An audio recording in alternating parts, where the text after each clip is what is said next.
sometimes I look around and I just wonder what's going to happen to all these people, all these lost souls who believe what they see on the news, believe voting can change a system, believe we're going to Mars. We are on the verge of the biggest transformation in human history. And all these people care about is, are you voting for Trump or Hillary? Who won the game on Sunday? Or did you buy an iPhone 7? It's truly unbelievable. Could you imagine if the power grid went out? People cannot live without their phones for 5 minutes. What if the power went out for 5 months? These people are lied to every single day of their lives. They are living the biggest lie they can possibly imagine.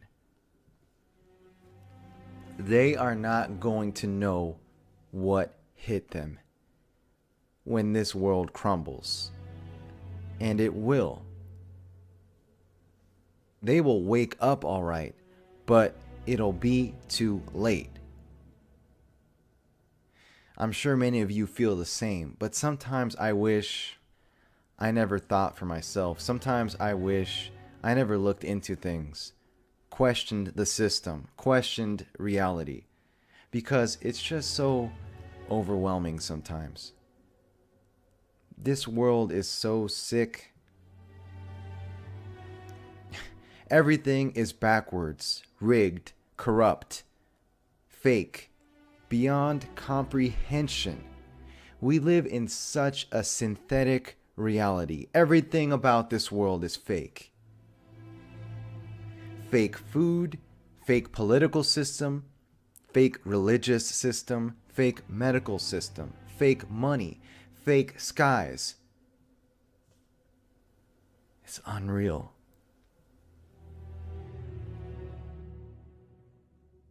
You know what I think? I think in this absolute fake rigged reality in which we live, you want to know what the only real thing is? The only thing that matters that's real? It's your spirit, your soul, the spiritual, because they can't take that from you. That you can save, because you can't change the system. This sick, fake world was meant to fall, and there's no other way around it. You think we're dealing with mere humans? These psychopaths in control are vessels. They're all influenced by forces beyond this realm, beyond your perception, beyond this physical dimension that you perceive. This is why the world is the way it is.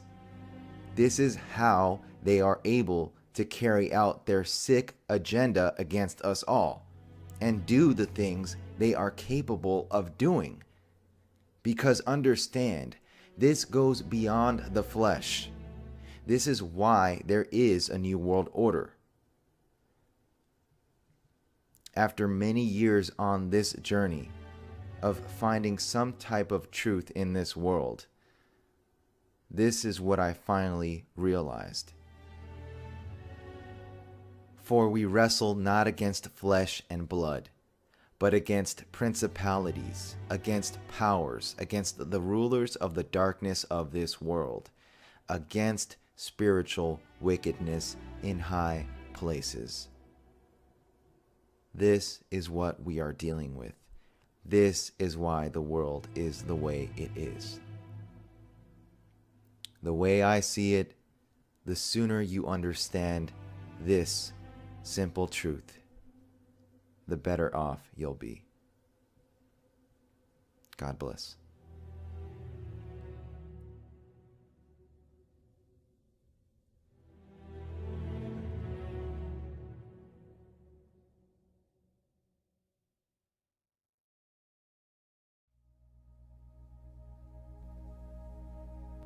Hey guys, it's KJ from the Scariest Movie Ever channel on YouTube. Do you ever get that feeling that something's just not right with the world? Do you ever wonder if maybe we're actually living in some kind of a computer hologram? A computer program? Do you ever get the feeling that we are actually living in a movie? Not just any movie, I'm talking the scariest sci-fi horror film you can imagine. But it's real. So I've noticed a lot of really interesting patterns and synchronicities where our reality is mirroring entertainment, films, TV shows. So I'm going to show you multiple examples of that in this video. And some of what we're going to be delving into has to do with social engineering and predictive programming. This is the poster for a new movie called Us and Them. And this is a classic example of a time where a film is actually mirroring things happening in our reality. I also feel that it's a classic example of social engineering and even predictive programming. The movie's about a guy from the wrong side of the tracks who decides to fight back against the, quote, 1%. I've covered the subject of a Civil War 2.0 here on the channel, and many other people have seen this coming as well. And this movie, Us and Them, fits perfectly into that narrative. But how is it predictive programming and social engineering, and what's the difference? So there's countless examples of social engineering. I can give you one right here. This is Jaden Smith. This is the actor Will Smith's son. And here's a kid that has been used for a few years now to push the idea of gender fluidity. That your gender isn't the gender that you were born with, it's whatever you identify with. And we see these themes played out time and time again in all forms of entertainment. It's all about confusion. So in this context, social engineering refers to psychological manipulation of people into performing specific actions. And here's another example of social engineering. There's so many commercials out there that have men being effeminate, men wearing dresses. And once again, this is all a part of that agenda, the social engineering agenda, in reference to gender fluidity. As for predictive programming, one of the most classic examples of that came to us before the 9/11 attacks. Many people are looking back now in different movies and TV shows, and they're seeing tons and tons and tons of signs and a lot of symbolism that referenced the 9/11 attacks, sometimes years before they actually occurred. So here's just another example of predictive programming. This comes to us from the movie Knowing. It starred Nicolas Cage. And there's a scene in the film where he's watching the news, and on the news there happens to be an oil rig in the Gulf of Mexico that catches fire. There's explosions and all kinds of chaos. And of course this film came out before the actual oil rig blew up in the Gulf of Mexico, causing the BP oil spill. So even more interesting, and staying connected with the BP oil spill, there is an Illuminati card for the oil spill. Now this is from the Illuminati card game that came out, I believe, in 1993, maybe 95. And if you're not familiar with the card game, you should check it out, because many of the cards in this game have actually come to pass. They actually predicted future events.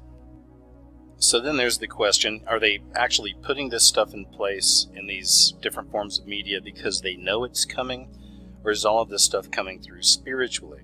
And I personally think it's a mix of both. And before we continue with the video, this is just kind of a side note. I've been watching a TV series called Designated Survivor.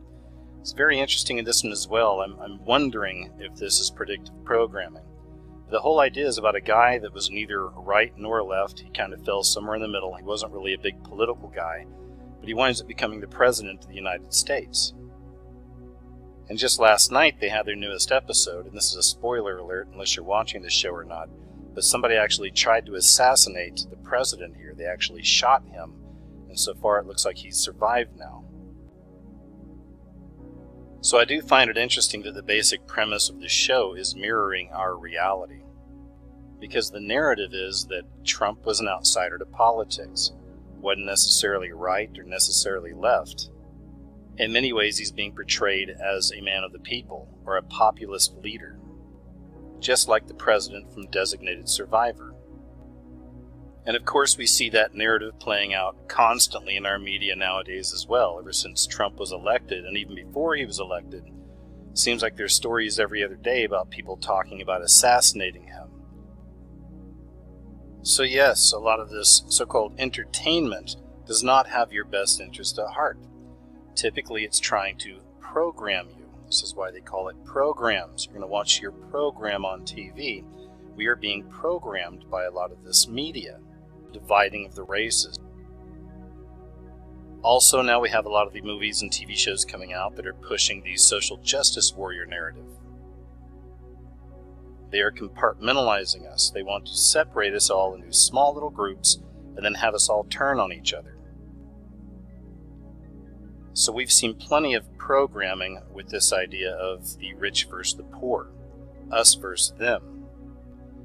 So much of our entertainment media over the last few years has been fueling this idea of anarchy, fueling this idea of nihilism, fueling this idea of rising up, that it should be no surprise now that all around the world, what do we have? Violent riots breaking out. This is what happens to the masses after years and years of predictive programming, social engineering. Once again, we find reality mirroring entertainment, or entertainment mirroring reality. It's almost as if we're living in a movie. And of course, this also reminds me of another example of how reality and entertainment are mirroring each other, and that comes with the Purge films. In the Purge films, one day a year in America, everyone's basically free to do whatever they want. There's no law, there's no police on the streets, so it's just chaos. So of course, throughout the years, as these movies have been coming out, more and more we're finding headlines like this. Everything you need to know about Ireland's real-life purge night. Real-life purge in Brazil. Mass robberies, rapes, and homicides as military police go on strike. Or even the purge in real life. Alarming report in Kentucky, Louisville police respond to purge threats. Many scientists, philosophers, and business leaders believe that there is a 20 to 50% probability that humans are already living in a computer-simulated virtual world. In April 2016, researchers gathered at the American Museum of Natural History to debate this notion. The argument approaching photorealist simulations that millions of people can simultaneously participate in. It is conceivable that with advancements in artificial intelligence, virtual reality, and computing power, members of future civilizations could have decided to run a simulation of their ancestors. Bank of America sent a note to its clients saying that there's a 20 to 50% chance that we're living in the Matrix, meaning that the world we experience as real is actually just a simulation. So I think it's very interesting that the Bank of America came out with that statement, especially considering the fact that you can find these heavily occultic murals. So if you haven't looked into this subject, please do. Many people have picked these occult symbols apart. It's just interesting you'd find these in a bank, and many of these occult symbols seem to be predicting future events, a coming New World Order, a one-world system. Even with one of the most popular TV series on TV at the moment, and that's The Walking Dead, we find this mirroring our reality. The scourge of drugs on Britain's streets, shocking footage shows people turned into The Walking Dead after taking spice, and, quote, zombies slumped in town center. The signs are all around us, sometimes even literally. So while The Walking Dead plays, while we have all these new movies and TV shows coming out about zombies, again, mirroring in our real life, we have this. We have headlines like strange cannibalistic attacks increasing around the world. Now here's another example that I've covered in some videos in the past. It's the massive amount of movies and TV shows that are out there that are all about demonic possession. But there is certainly no shortage of these kinds of images and these kinds of ideas in our modern entertainment. So now we're getting headlines like this. U.S. exorcists explain huge increase in demand for the right. And headlines like this. Worldwide demonic possession on the rise. Church prepares for spiritual warfare. The reports of demonic possession around the world have gotten so crazy we actually have scientists now working with exorcists. As a psychiatrist, I diagnose mental illness. Also, I help spot demonic possession. Something else that's become quite clear over the years is there's a lot of movies that come out that are targeted for the teen audience. And all of these movies have to do with the future. And in the future of these films, it's the New World Order. So I have no doubt that part of the programming of these films is programming the youth for a New World Order. The Maze Runner is one example of this. Another one of these New World Order themed films for kids is called The Giver. Divergent is another example of one of these New World Order themed films, targeted towards the teens. And I'm certainly not the only one that sees the connection between our reality and these particular films. This is from an article right here on thechickspy.com. Divergent is an eerily realistic depiction of the real world. Well, of course it is. All of these movies are. It's part of the programming for the kids, preparing them for a one world order system. And of course, at the top of the pyramid of these kinds of films, you'll find The Hunger Games. The Hunger Games is not only filled with these dystopian ideas, this New World Order, it's also filled with a lot of Illuminati symbolism, if you will, or satanic symbolism. And once again, I'm not the only person who sees these synchronicities. This is an article right here from SheKnows.com, 7 moments in the Hunger Games that mirror real life. It also comes out in more subtle ways sometimes. You may remember this image right here from The Hunger Games. The character in the dress is named Effie Trinket. So Lady Gaga is one of those so-called Illuminati artists that's constantly pushing forth deeper mysteries, occult mysteries, and lots of symbolism through her performances and her music videos. Not long ago she sang the national anthem, and it was interesting because so many people made this connection between her and Effie Trinket, they actually made a meme about it. So those of you familiar with the Terminator films will recognize the name Skynet. In the movies, Skynet is the corporation that's behind all the technology with the Terminators. So it turns out that the NSA actually has a Skynet program. Or you may remember the movie Minority Report with Tom Cruise. This movie took place in the future. And in the future is all about pre-crime. They were able to figure out who the criminals were before they committed their crimes. And of course that is no longer just the stuff of movies. Pre-crime is here. Get ready for real-life Minority Report. The TV series Westworld is another example. In this TV series, there are androids that look just like human beings, and a few of the main characters are actually prostitutes. So these are essentially sex robots.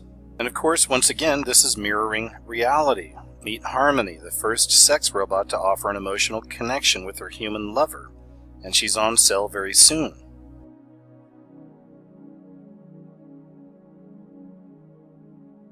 Here's another movie that came out not long ago called Another Earth, where scientists find another Earth that completely and totally mirrors our planet, even with the people on the planet. So everybody on Earth now has a doppelganger on this new Earth. So no surprise, we have this story that came out just less than a year ago. Scientists may have just discovered another Earth. There could be water on a rocky planet found orbiting a sun near ours. The next step is finding out who, if anyone, is home. Once again, you see how it's all mirroring. So these are just some of the examples I wanted to share with you. And it does raise the question, have you ever felt that we're living in a fabricated reality? Have you ever felt that we're actually living in some kind of a movie?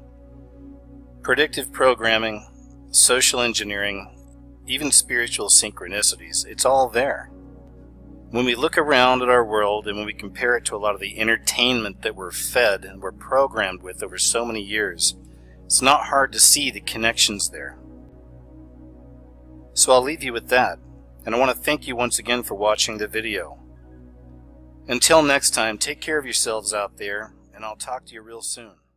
I wanted to do this video as a kind of extension to a recent video put out by Amerishima 2012 regarding the film Event Horizon, and just expound on it a bit more, because this is a film I've been over with a fine-tooth comb on my research path. It's something I've covered before and I will cover in my time and space project in the future, but I just wanted to share this right now in light of his video. So what Amarashima is basically talking about in his video is this gateway machine in the film Event Horizon, and how interestingly when it opens the gate it becomes a water door, which is very common in Hollywood. Much of the time you'll see a gateway or portal depicted as going through water or around it. And he then mentions how in the film Contact, the gateway or wormhole machine is placed on water, which allows the occupant to fall towards the water as the doorway opens. The film Contact with Jodie Foster playing the character of Ellie Arroway. Now, before I get to the water aspect, I want to point something else out here in this film Event Horizon. When the machine activates and opens this gateway, the camera focuses in on the very center of the machine as it opens the gate. And interestingly, when it opens, it reveals an 8-spoke design, then pans out to a wider shot and the water door follows. Now, the 8-spoke design, or the 8-spoke wheel, is something that's highly connected to the occult and can be found all over the world. I've learned in my research on this topic.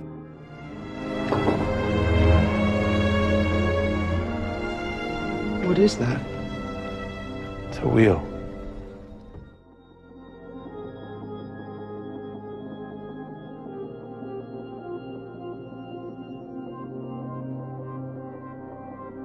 Now, what I find really interesting is CERN's LHC Atlas detector features this exact same 8-spoke design.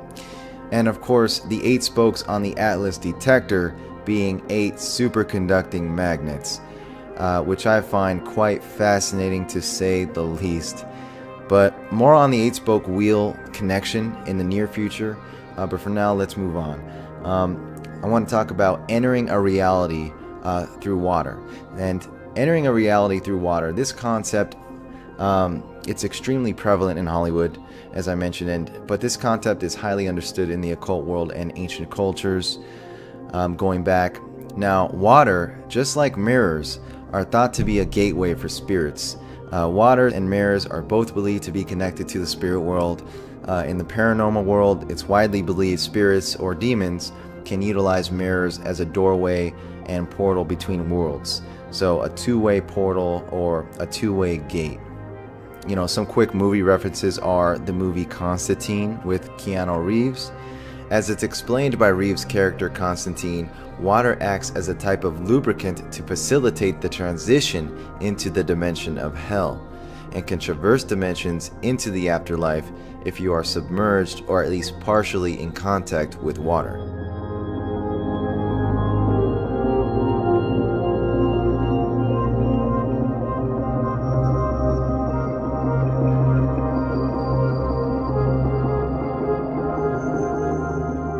Again, Keanu Reeves in the Matrix film goes through the water door upon entering the real world, then awakens in the synthetic womb constructed by the machines. And of course, awakening in water once again. And of course, the Stargate franchise, which we all are familiar with, depicting the water door. And there are countless more examples. It indeed seems as though water is a powerful conductor of spiritual energy. I believe this is why various river streams were considered sacred and played pivotal roles in the spirit world for various ancient cultures. It was considered to be the element that transports the soul to the spirit world. There's river Styx for the Romans and the Greeks, Euphrates River for the Babylonians, the Nile River for the Egyptians, and of course there's the Well of Souls beneath the Dome of the Rock in Jerusalem, also known as the Cave of Spirits, Well of Spirits, and the Pit of Souls. And this is what I believe the 9/11 memorial in New York is all about. The unbelievably ominous design, which features a cube within a cube, a tesseract in Saturnian death black as you can get, with a literal opening of a pit dead center, where water cascades down the four walls and disappears into a seemingly bottomless cubic void. So we have two reflecting pools, 30 feet deep, with a 3-foot lip above ground, for a total depth of, you guessed it, 33 feet. So we have 33 feet of illuminated water flowing into the void. You simply cannot get more evil than this. Yet the masses just brush it off. I mean, just ask yourself, does it really look like an effort to ease pain and suffering, an effort to comfort people, or a nod to hopelessness, death, and despair? This all really is no surprise once you study and learn the occult and spiritual aspect of 9/11. And of course, it's no surprise that's why many believe this memorial is referring to what is described in Revelation regarding what is called the bottomless pit, the abyss, which is described as a surging water deep or a well.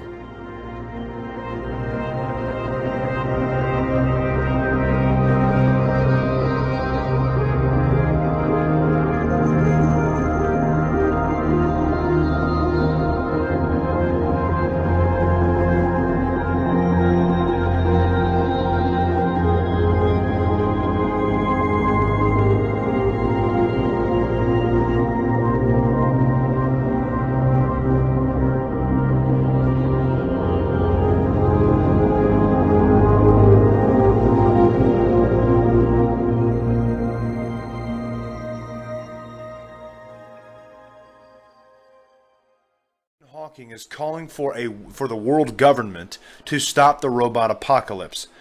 Professor Stephen Hawking has pleaded with world leaders to keep technology under control before it destroys humanity. In an interview with The Times, the physicist said humans need to find ways to identify threats posed by artificial intelligence before problems escalate. Since civilization began, aggression has been useful inasmuch as it has definite survival advantages, the scientist said. It is hardwired into our genes by Darwinian evolution, which we know is a lie created by spiritualists. If you don't know what I'm talking about, go to christiantruther.com and search devolution. We've exposed it heavily. Now, however, technology has advanced at such a pace that this aggression may destroy us all by nuclear or biological war. We need to control this inherited instinct by our logic and reason. Hawking added that the best solution would be some form of world government that could supervise the developing power of AI. World government, huh? Really? Because if the world government were to have the power,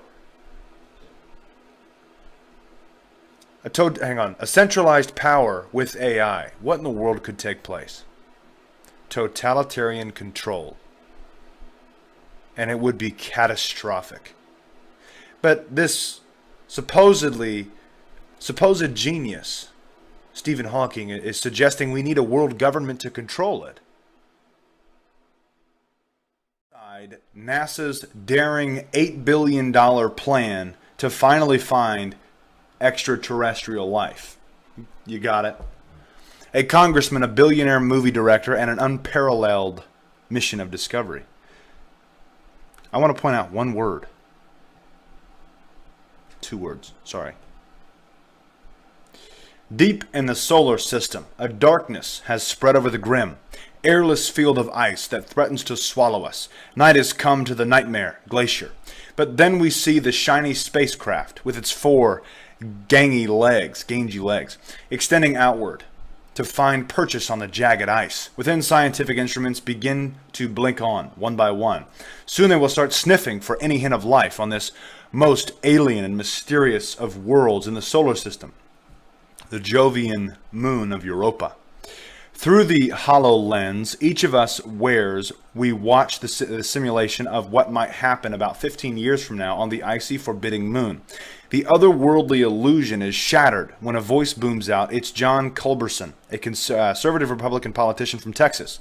He wants to know what happens if one of the blinking instruments fail. Not to worry, he is told all of the spacecraft systems are redundant. Good, Culberson replies. The immensity of what you're doing is too important in human history. You don't want to miss this chance. Europa truly does represent a singular chance. Crossing 800 million kilometers with a sizable, robust payload will require vast sums of money. There won't be a second chance, but Europa represents a gamble in another sense too. No one knows whether NASA will discover a frozen, dead world far from the sun, or if the organization will make the most profound of discoveries, just like below the ice. During the last decade, NASA has recast its human and robotic space exploration programs around the search for life, both in our solar system and beyond. Much of this effort has focused on Mars, which is relatively close to Earth and may have harbored life in the past. Culberson has pushed the agency further to seek extant life. He and a lot of scientists believe the best place to find extraterrestrial life in the solar system lies in deep oceans below Europa's inhospitable surface. During the last 5 years, Culberson has bullheadedly shoved about $500 million through Congress to give NASA's elite planetary probe scientists and engineers a chance to land on Europa. Now, in late February, he has come to the Jet Propulsion Laboratory in the hills just north of Los Angeles to visit the wizards here who conceived the Voyager spacecraft, developed Cassini and Galileo, and landed Curiosity on Mars. What progress, he wondered, had they made toward testing out the secrets of Europa? Now, I just wanted to point this out here. NASA is going to spend roughly $8 billion, potentially, to finally find extraterrestrial life. Now, of course, we know what this is. They're searching for the Nephilim. Listen, just because I'm reporting on this doesn't mean I believe in ET, okay? I'm showing you what NASA's doing next, okay? Harvard scientists theorize that fast radio bursts come from alien space travel. Could these mysterious flashes of radio waves come from a planet-sized device to power an alien spacecraft? Fast radio bursts, or FRB, are perhaps the most mysterious phenomena we observe in the cosmos. Earlier this year, astronomers announced that they had pinpointed an FRB for the first time in a dwarf galaxy that sits 3 billion light years away. These intense blasts of radio waves last only 1 to 5 milliseconds, and they have perplexed astronomers since the first one was discovered in 2007. The leading theories are the FRBs come from an incredibly volatile cosmic events, such as material being ejected from supermassive black holes, the explosion of a superluminous supernova, or rotating magnetars, the lash surrounding material with their immense magnetic fields. But researchers at the Harvard-Smithsonian, keyword, Center for Astrophysics have proposed a much more enticing theory. What if FRBs aren't natural phenomena at all, but rather emit from a massive artificial structure used to power alien spacecraft? They're leading us all to the massive, massive deception that the Bible speaks of. So many people are going to be led astray by what they uncover or find in deep space. Don't be fooled. You know them as the Communist News Network, the Clinton News Network, and the Criminal News Network. Well, CNN has sunk to an all-time low.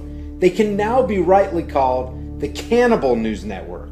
Reza Aslan, hailed as a renowned Iranian-American author, professor, and scholar of religions, has a new show on CNN called Believer, a 6-episode spiritual adventure series in which he explores the world's most fascinating faith-based groups. In a recently aired episode, Aslan sat with the Aghoris of India.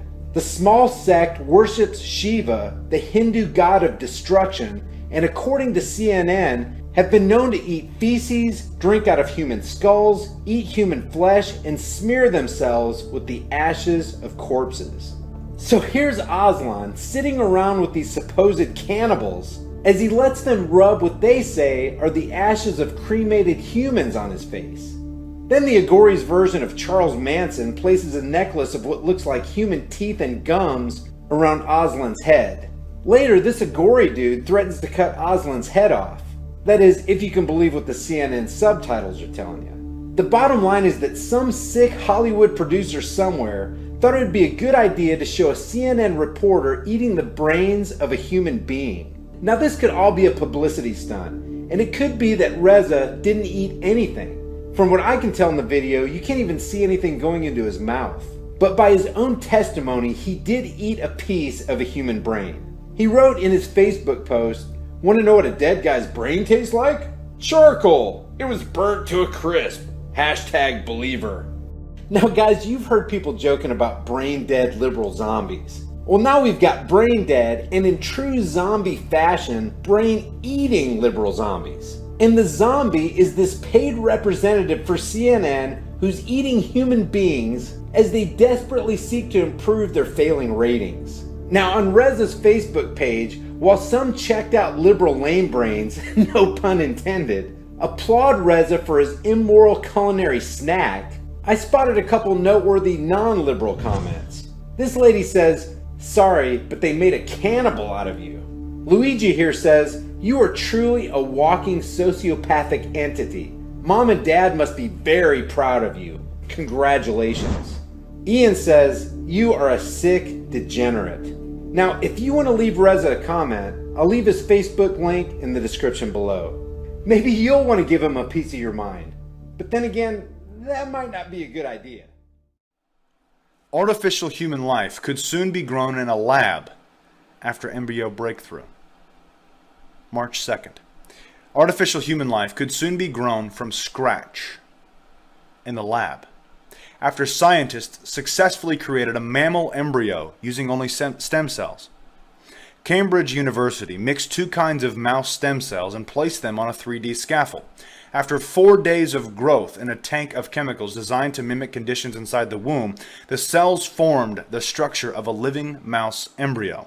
The breakthrough has been described as a masterpiece in bioengineering, which could eventually allow scientists to grow artificial human embryos in the lab without the need for a sperm or an egg. Do we realize the detrimental impact this could have? Number one, baby farming. Designer babies. Number two, they're going to bring back the Nephilim. Science is actively working to bring back the Nephilim, whether this organization or the individuals at Cambridge University know it or not.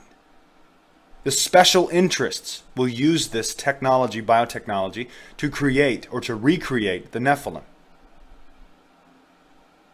Growing embryos would help researchers to study the very early stages of human life so they could understand why so many pregnancies fail. But it is likely to prove controversial and raise ethical questions about what constitutes human life. How many times are we being brought to this brink of what constitutes as human life? It's not hard. We are not animals, but continually evolution or scientists want us to believe that we are just another animal. If you are in an argument with an evolutionist or a person who believes in evolution over creation, ask them one question. If your dog or your pet was drowning and a random stranger, a random human stranger was also drowning, who would you save? It is the hardest question. I actually went on back and forth with a person who believed in evolution on the website recently. We were, 85 comments back and forth. And he said he would go, it would depend on who was closer, depend on who I can get to first. That is shocking. Think about that. So if a person is drowning, about to die, the individual who I was speaking with would go for the pet if the pet was closer and let the human die. We have a substantial problem, and this is one of the main things about evolution and, of course, science. They're trying to equate us to animals, or that we are all the same. Everything is life. There is no greater or worse, greater or lesser, excuse me. This is massively incorrect. God created us in His image. We are special. And if we don't understand where this is going to go, the very second it actually begins to happen on the mainstream in public, it's not going to end well. Just like the very second they actually alter DNA, there is no going back. Just like the very second that man and technology fully integrate, there is no going back. Just like the very second that they create a generalized or general artificial intelligence, there is no going back. Because once those things take place, it will exponentially either grow itself or alter the human germline or the human DNA.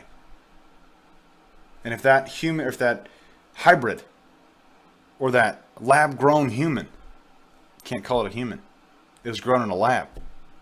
Removing the hand of God from creation is a terrible idea, but science continually wants to do this. You have to ask the question, who in the world is funding this? And at what point does it make it okay that we are at the brink of understanding what human life is? Let me go down here.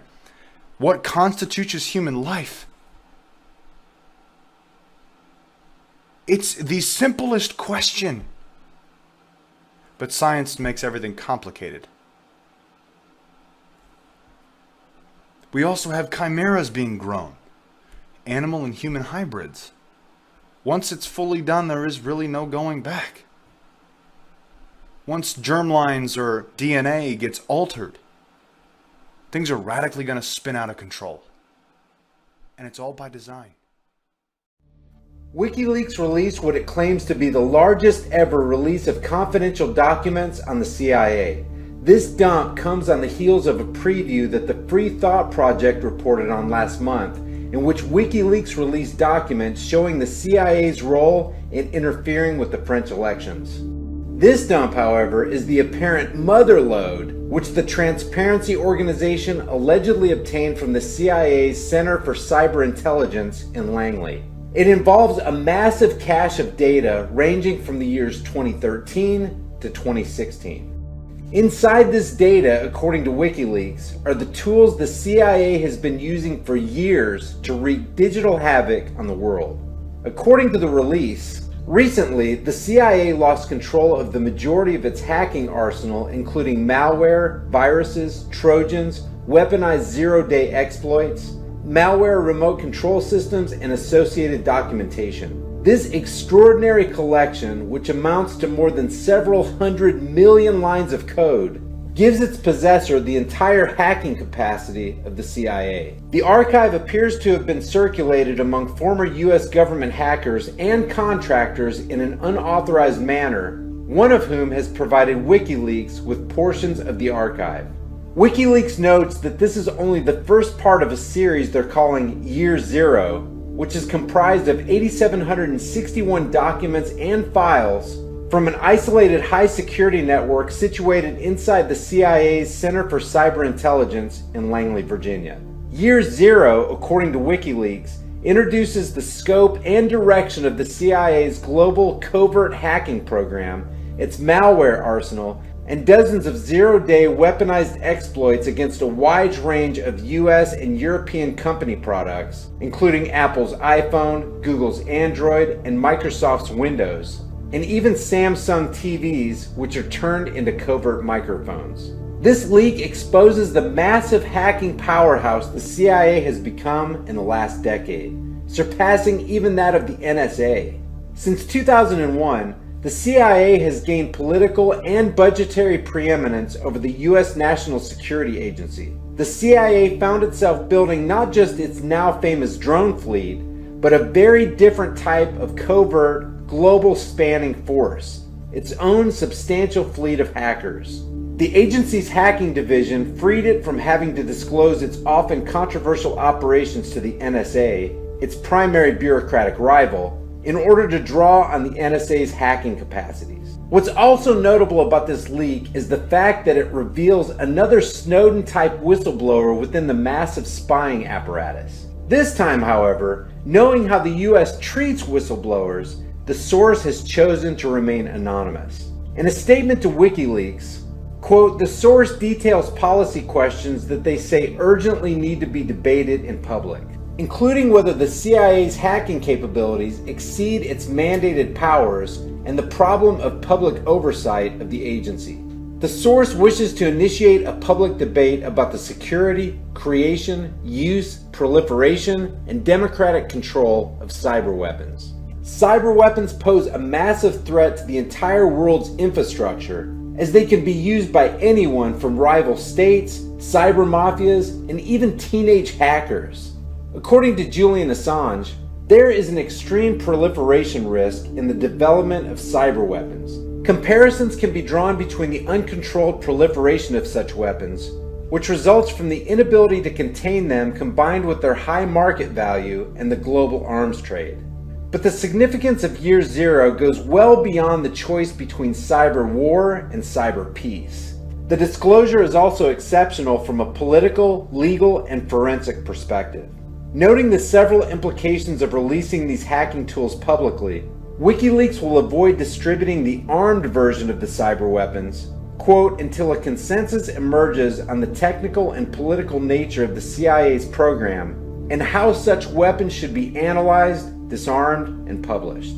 To quantify the sheer size and scope of Vault 7, WikiLeaks notes that just Part 1 already eclipses the total number of pages published over the first 3 years of the Edward Snowden NSA leaks. One of the most ominous techniques profiled by WikiLeaks in Vault 7 is Weeping Angel, developed by the CIA's Embedded Devices Branch, EDB. A cyber weapon that infests smart TVs and transforms them into microphones. As WikiLeaks reports, after infestation, Weeping Angel places the target TV in fake off mode so that the owner falsely believes the TV is off when it's really on. In fake off mode, the TV operates as a bug, recording conversations in the room and sending them over the internet to a covert CIA server. It gets far worse. According to WikiLeaks, the CIA's Mobile Devices Branch developed numerous attacks to remotely hack and control popular smartphones. Infected phones can be instructed to send the CIA the user's geolocation, audio, and text communications, as well as covertly activate the phone's camera and microphone. Despite iPhone's minority share of 14.5% of the global smartphone market in 2016, a specialized unit in the CIA's Mobile Development Branch produces malware to infest, control, and exfiltrate data from iPhones and other Apple products running iOS like iPads. CIA's arsenal includes numerous location and remote zero days developed by the CIA or obtained from NSA and the FBI or purchased from cyber arms contractors like Bait Shop. The disappropriate focus on iOS may be explained by the popularity of the iPhone among social, political, diplomatic, and business elites. A similar unit targets Google's Android, which is used to run the majority of the world's smartphones. That's 85% of the market, including Samsung, HTC, and Sony. Check this out. 1.15 billion Android-powered phones were sold last year. Year Zero shows that as of 2016, the CIA had 24 weaponized Android zero days, which it has developed itself and obtained from GCHQ, NSA, and cyber arms contractors. These techniques permit the CIA to bypass the encryption of WhatsApp, Signal, Telegram, Weibo, Confide, and Cloakman by hacking the smartphones that they run on and collecting audio and message traffic before encryption is applied. WikiLeaks put the world on notice with the news of the encrypted torrent file Vault 7, and they tweeted out the key to unlock it. The passphrase they chose? Splinter it into 1,000 pieces and scatter it into the winds. The patriots at WikiLeaks have gone out of their way to warn every one of us. The question is, are we going to listen? The flag of an Iraqi Christian minority party now flies over this ancient Christian town in northern Iraq. It's a victory for fighters who pushed Islamic State militants out of Bakufa just weeks ago. Now with 70 active members, the newly formed Christian militia patrols the town. I only have a little bit of experience, but we have faith, and in my opinion, faith is greater than military experience. Bakufa was recaptured by Kurdish Peshmerga fighters. Then they helped set up the militia. We, the Peshmerga, came here from Erbil to protect our Christian brothers and their homes.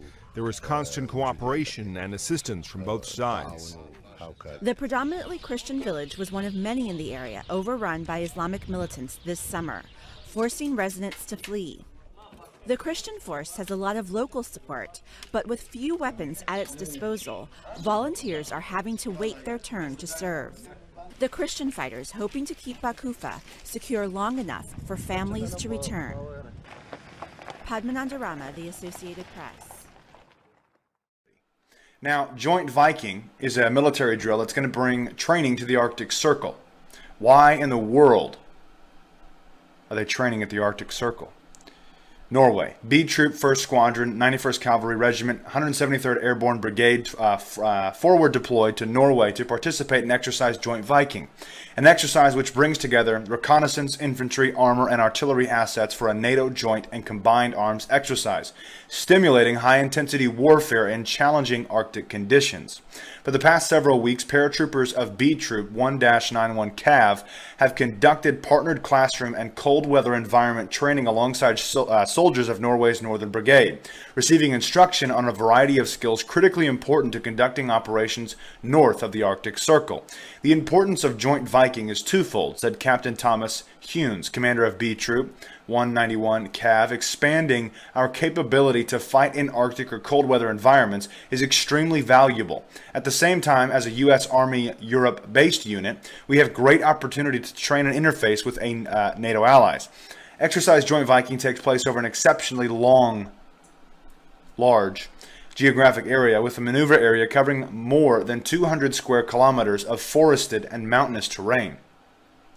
Looking to the future, we don't want to wait until we are having to operate together in a combat environment to learn how to integrate and be effective. Joint Viking is a unique opportunity to conduct maneuver operations over an extremely large maneuver space in a multinational setting, said Hunes. Paratroopers of 191 CAV have received specialized instruction in the employment of BV-206 all-terrain tracked personnel carriers, cold weather tents, emergency stoves, and cold weather injury prevention, in preparation for live fire training and maneuver exercises as part of Joint Viking.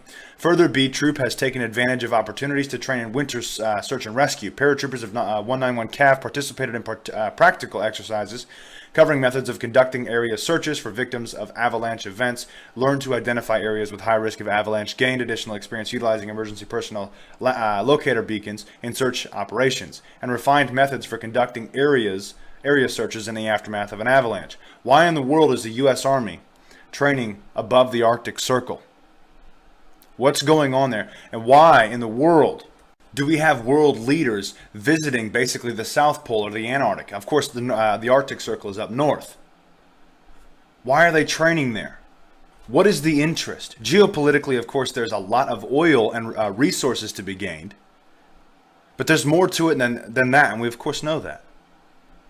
There's something to all these drills that are going on up north. There's something to all the military drills that are, of course, that we just covered the other day at Guantanamo Bay. Just as predicted by clairvoyant, Antarctica will break apart. Hidden past will be exposed. Is this what's going on? Something enormous, epoch-making, is happening in Antarctica. Although the recent visits by heads of state and other high-profile figures to Antarctica remain shrouded in mystery, but there are repeated suggestions that things are changing rapidly there. Perhaps the pole shift is happening at a drastic rate, and something buried or hidden may have been discovered. It is well known in conspiracy circles that the Nazis established a secret base in Antarctica during World War II, and it apparently involved the UFO-type aircraft being secretly developed, though no one with any position authority has ever dared to confirm these developments in a major public way. The U.S. launched a massive military operation after the war in Antarctica, led by Admiral Richard E. Byrd. And of course, we've gone over this several times. And they were met with superior military force that ultimately repelled the American expedition. Massive secrets were suggested by the operational secrecy and the buried accounts and the unfinished business at the South Pole. The Russians, too, were involved in territorial disputes and expeditions before the international treaties brought quiet to the South Pole front. With the recent melt and cracking of the ice, which is expected to lead the release of an iceberg the size of Delaware, there is reason to speculate about what we might find in the least explored and least understood landmass on the globe. And of course, just outside of Antarctica sits something very strange. It's called Rothschild Island. It's an island 39 kilometers, 24 miles long, mainly ice-covered, but surmounted by prominent peaks of Desco Mountains in Antarctica, 8 kilometers or 5 miles west of the north part of Alexander Island, in the north entrance to Wilkins Sound. You've just got to ask the question, what in the world is so important about the South Pole or about Antarctica that they are trying so hard to keep secret?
There are certain issues that people on the left and the right in American politics will never discuss. And the reason they won't discuss them is because they agree mutually. The Democrats and the Republicans agree on something, so they don't want to talk about it in public debate because it reveals the fact that they're basically the same. They only talk about things on which they disagree. Turns out that the things on which they agree are the most important things. The things in which they disagree are relatively minor. We need to understand that we have been artificially divided for far too long. The global elites have divided us into Democrat and Republican, left and right, conservative and liberal. They have divided us with hot-button issues like abortion and gay rights and gun control and prayer in schools.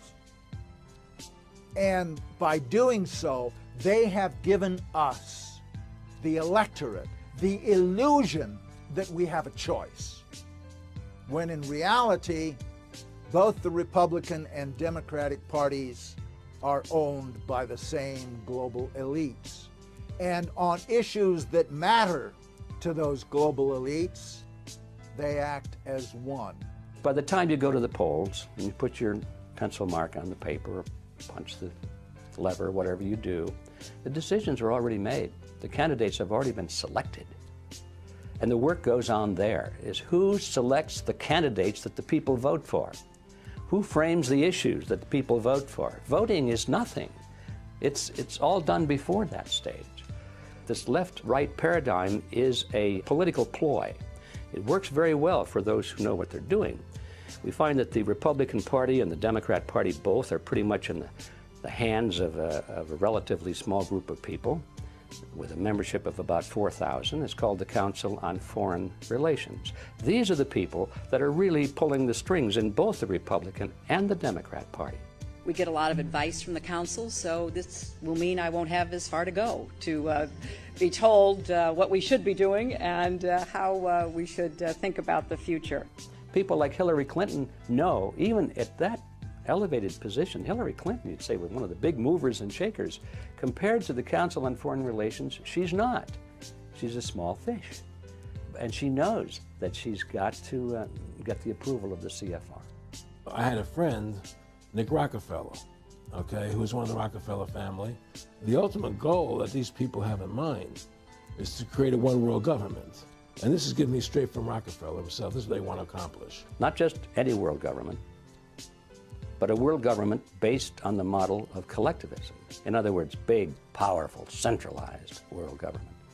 If it were a world government based on the principles of freedom and freedom of choice, freedom of culture, low intervention, if no intervention in the lives of normal human beings, it might be a wonderful thing, but that's not the kind of world government the left and the right have in mind. They're talking about total world government with all major decisions being made at the top and people at the bottom being peasants, basically, in a high-tech feudalism.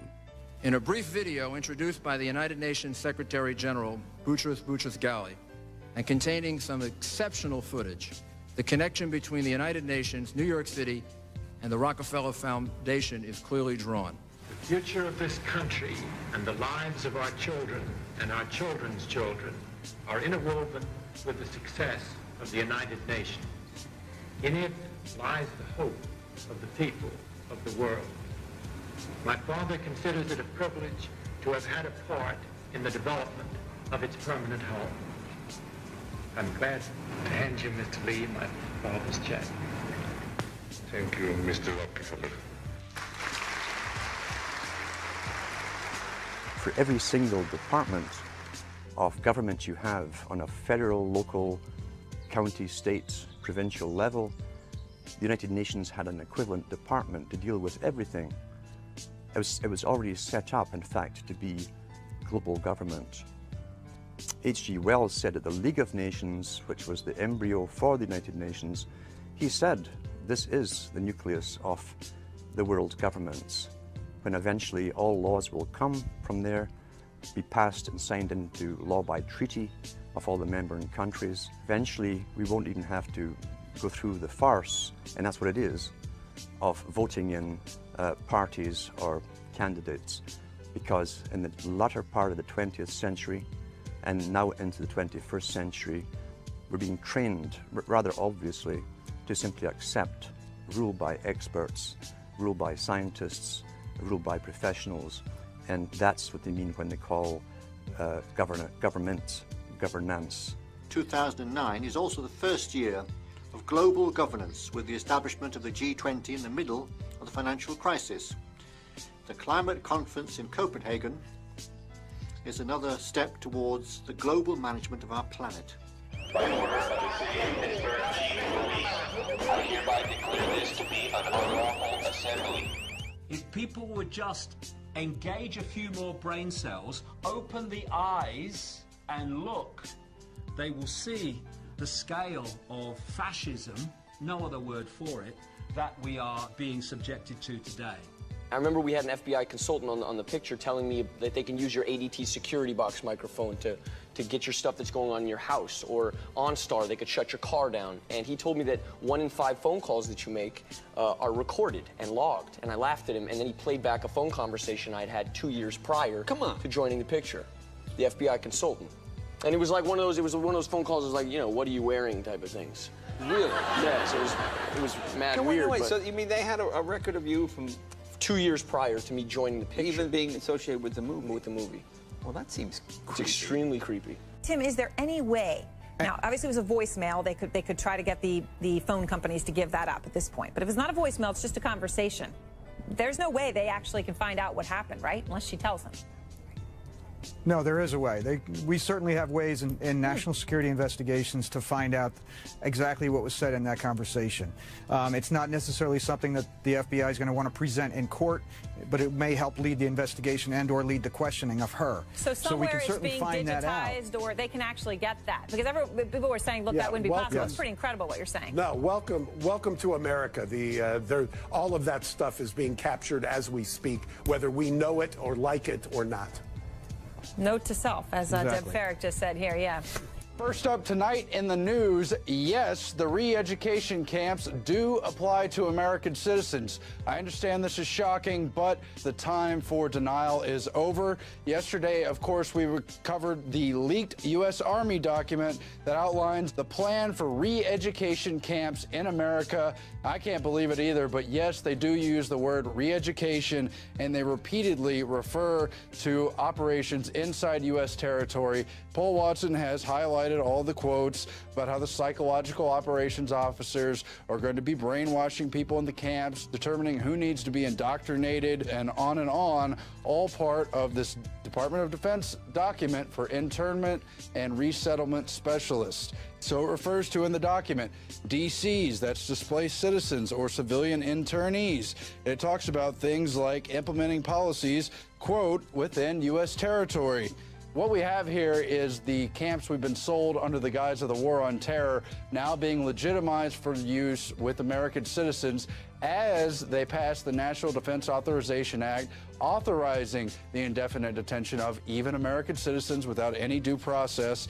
This is a slippery slide into tyranny, and these detainment camps are, of course, the end of the road for anything we can consider to be freedom. It's based on North Korean models, Soviet Gulag models, Nazi concentration camp models, and more, and they're really looking to bring it here.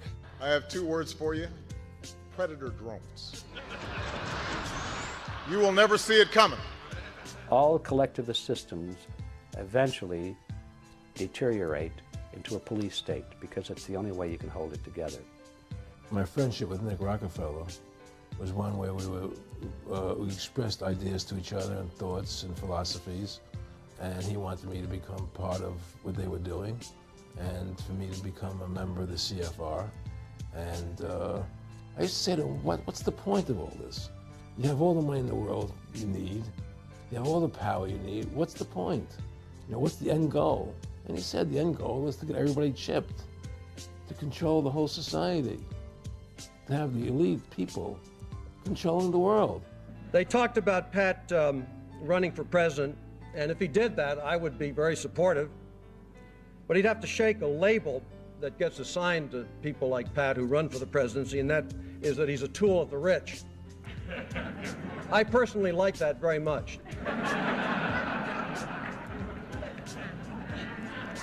My father told me that's the way the system is meant to work.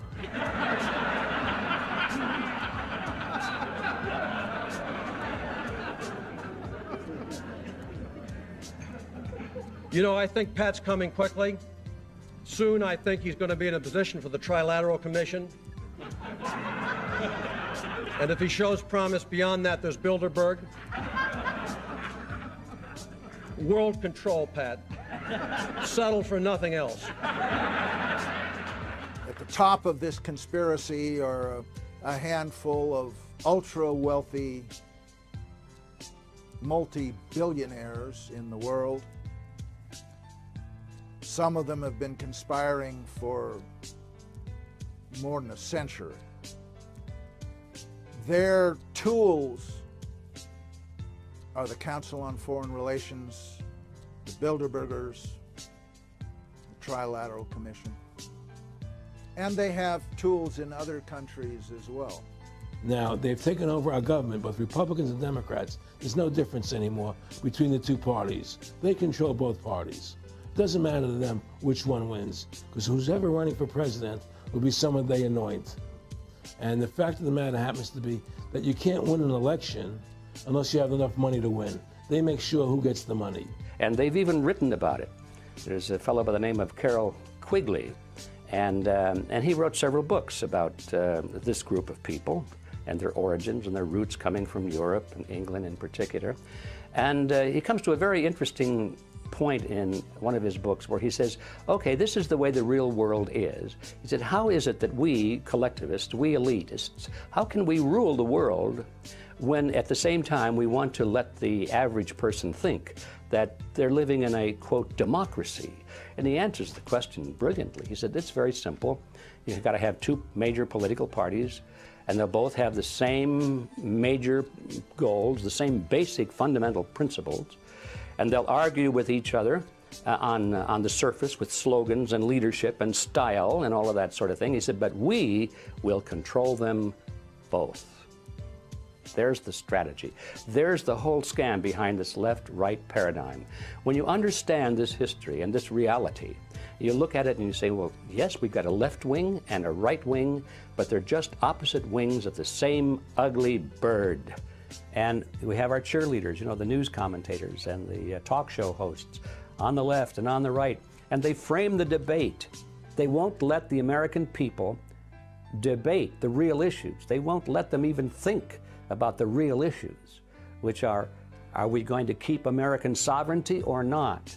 Are we going to let the Federal Reserve System, which is a banking cartel, continue to run our government or not?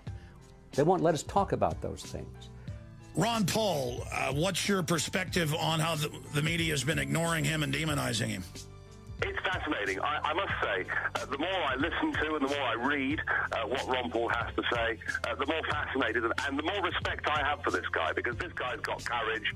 He understands that people want to be set free from big government, and he's not, you know, he's not scared of taking on any issue at all. And you know, I watch him. There was one of the primaries the other day where Ron Paul got 27%, an amazing figure, and yet the BBC virtually refuse to even admit the fact that he's actually contesting the race. And I understand that many conventional parts of the U.S. media have been the same. And by the way, this pretending Ron Paul doesn't exist for some reason has been going on for weeks. A new Gallup survey showing Rick Perry running second to Mitt Romney, knocking down Iowa favorite Michelle Bachmann to fourth. Behind who? Fourth behind who? How did Libertarian Ron Paul become the 13th floor in a hotel? And it's kind of, you get a Ron Paul figure that comes along and challenges basic assumptions. And perhaps, to some extent, I've tried to do some of the same things over on this side of the Atlantic. And it's like a media blackout. That tells you there's the evidence that it's controlled.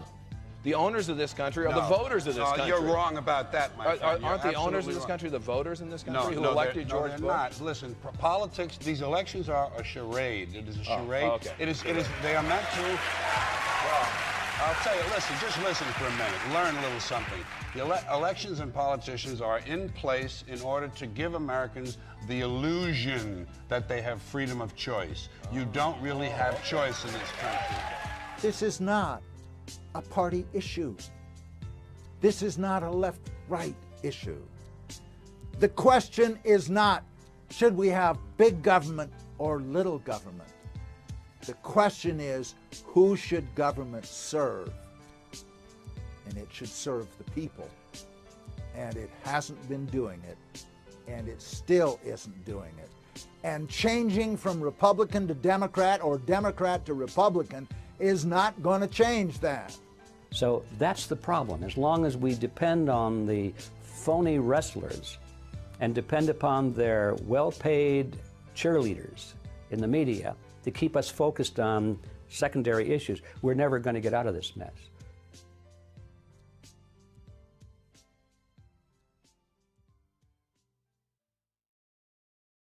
The election is being rigged by corrupt media. The corrupt media is trying to do everything in their power to stop our movement. The crooked Hillary Clinton campaign and the mainstream media, which they control and use quite viciously. It's a rigged system. It's a rigged election. We're going to beat the rigged system. We're going to beat the rigged election. Today is the best evidence ever that we've seen that our system is absolutely, totally rigged. It's rigged. First of all, it's rigged. And I'm afraid the election's going to be rigged. I have to be honest. The whole thing is one big fix. It's one big fix. It's one big ugly lie. It's one big fix. You know, I've mentioned a few times before that Trump has a way of putting truth in plain sight and spinning it into the biggest lie ever, and the presidential election was definitely one of those times. Special thanks to YouTube channel Brandon Wright for the clip I just showed you, and I love that he chose to end the montage on that last clip, "It's one big fix." So I know I'm like 6 weeks late on this, but the lead up to the election was one giant fake out. Non-stop talk about Hillary's camp rigging the election, the Russians getting involved, all this cyber hacking, and this clown wins no problem. In fact, he walked through the primaries, the election, and the recent electoral vote with no problems whatsoever. So yeah, it's one big fix, it's rigged, but it was scripted for him to win. And you know the shock that so many people were in. The reactionary diatribes online were suffocating, and more than ever, both sides want you to take responsibility for the weight of your vote or non-vote. And it begs the question, who did you vote for? Of course, Donald was telling us all along that it didn't matter.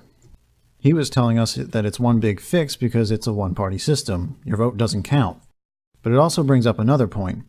Who exactly is it that's behind the curtain? And what are they doing? So when I see a picture like this from about a month ago when they shook hands in that photo opportunity, I basically see something like this. And if you remember, I'm talking about the Marvel movies that created that internet meme, Hail Hydra. And I'm not just having a little bit of fun there, we'll get back to that later. There is seriously a fascist element hidden within our government running the show. So it's no surprise that within 10 minutes of logging onto my computer back on November 9th, I was hit by this imagery. So I snagged a few of their promos, which I'll play back in a moment. You'll see how blatant the messaging is. On all three of those promos, you'll see a December 16th date. That's the start of their second season. Beyond that, really pay attention to what these ads are telling us, especially right around Election Day.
So these are visions of what's coming in our near future, that authoritarian police state that truthers have warned about for years.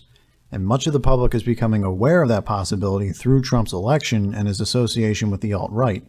Personally, I'm surrounded by people who are utterly terrified by this vision. The false awakening that I've talked about all year is taking shape. But below all that, of course, is another truth. This corrupt system already exists, and these images are already true. The fascist element behind our government is merely stepping out into the daylight to reveal itself. So not many spoilers here, but this show is one that mirrors our reality pretty closely. The basic premise involves a generation of people in the early 1960s waking up to the fact that the outcome of World War II was a lie and that their world is a sham. In their world, the Axis powers have somehow won the war and outright control America. So it's in a mirroring of our own reality. And in the upper left corner, I don't know if you've watched the show, but there's a film reel getting passed around. It has footage revealing that their history is a sham and that the war went differently than they were told. And in that scene where this girl's watching it, they really hone in on her eyeballs and the projector lens. And those are two symbols that are hugely important. It's all about projection and perception. It's all about people choosing to see what they want to see in the world around them. And overwhelmingly, people choose to think that they are free when they are not.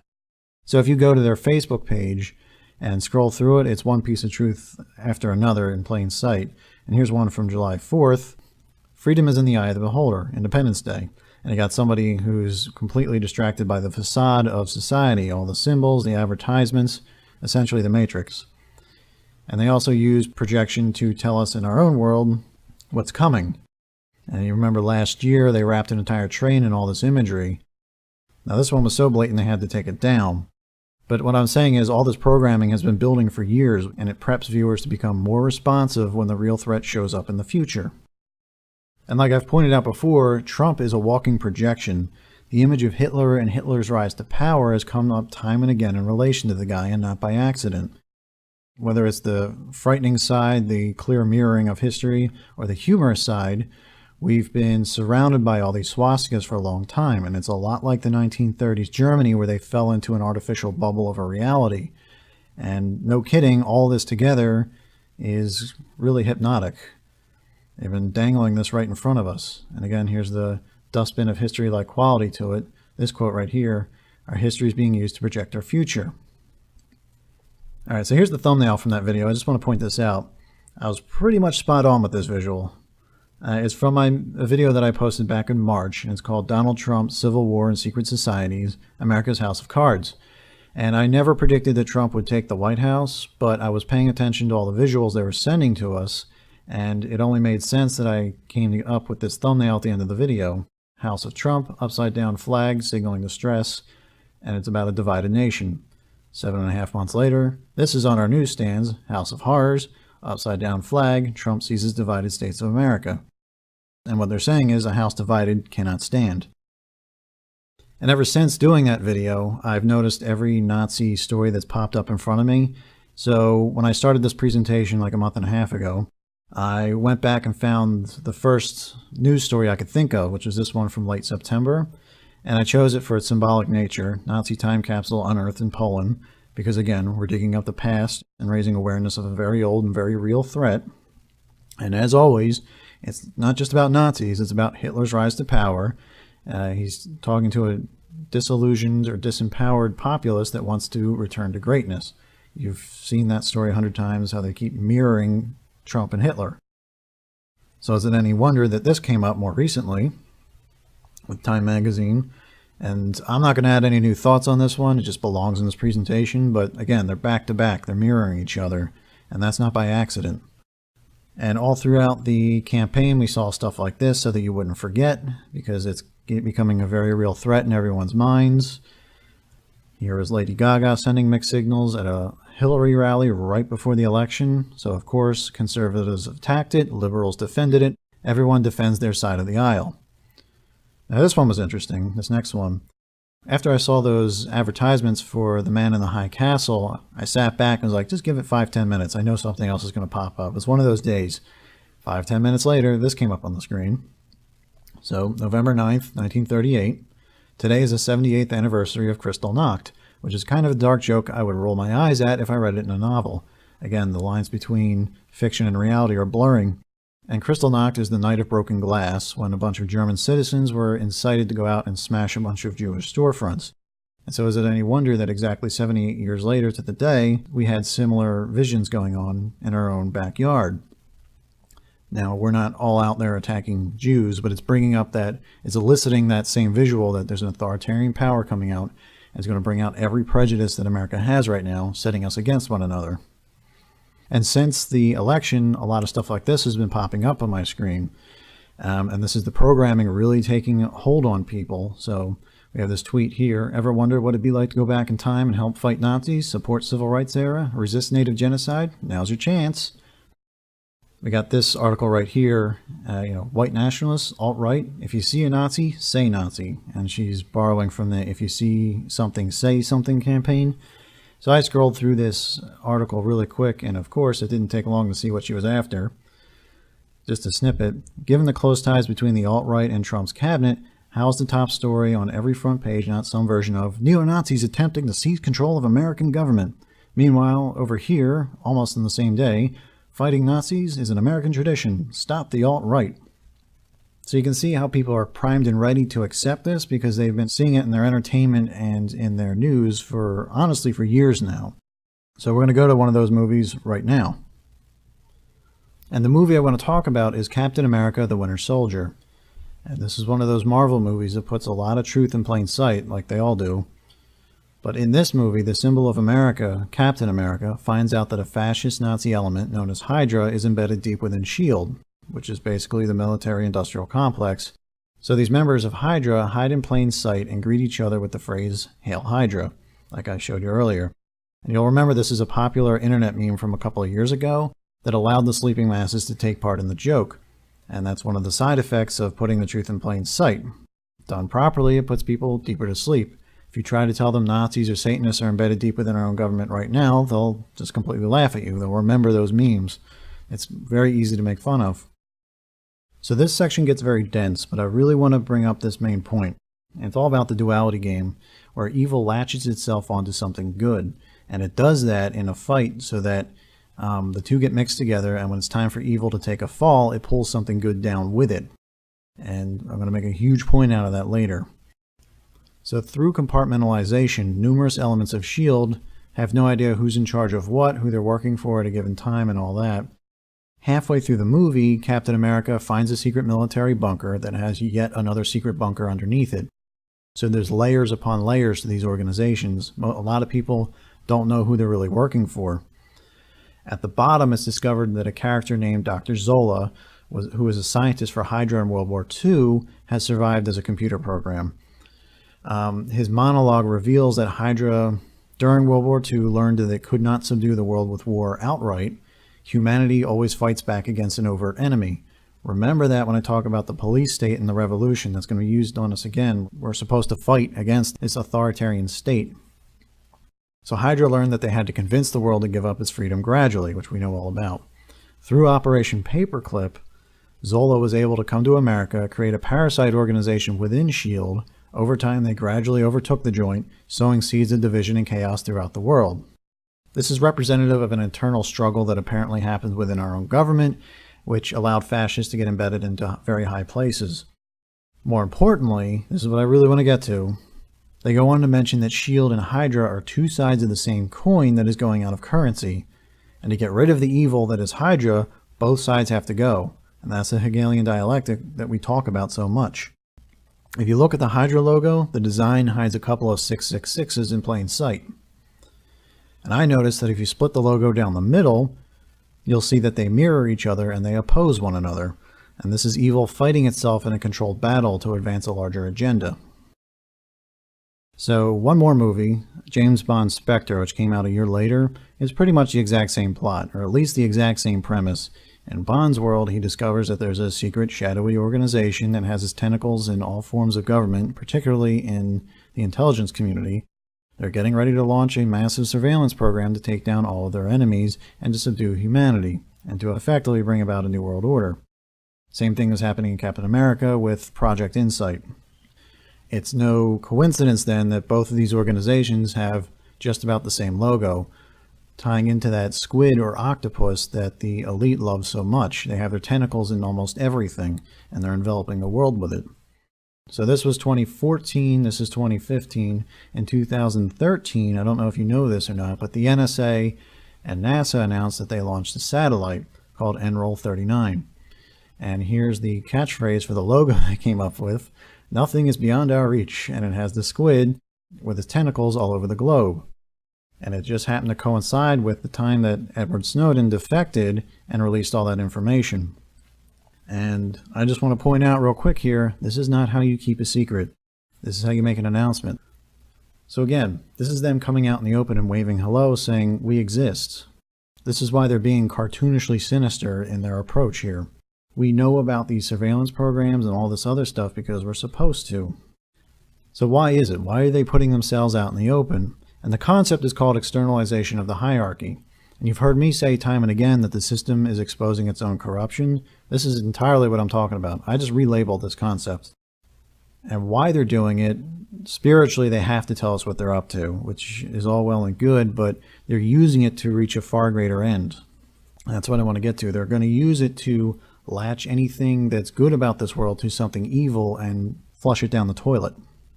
So in that scene I told you about earlier with Dr. Zola, he mentions in passing that if you cut one head off of the Hydra, one or two grow back in its place.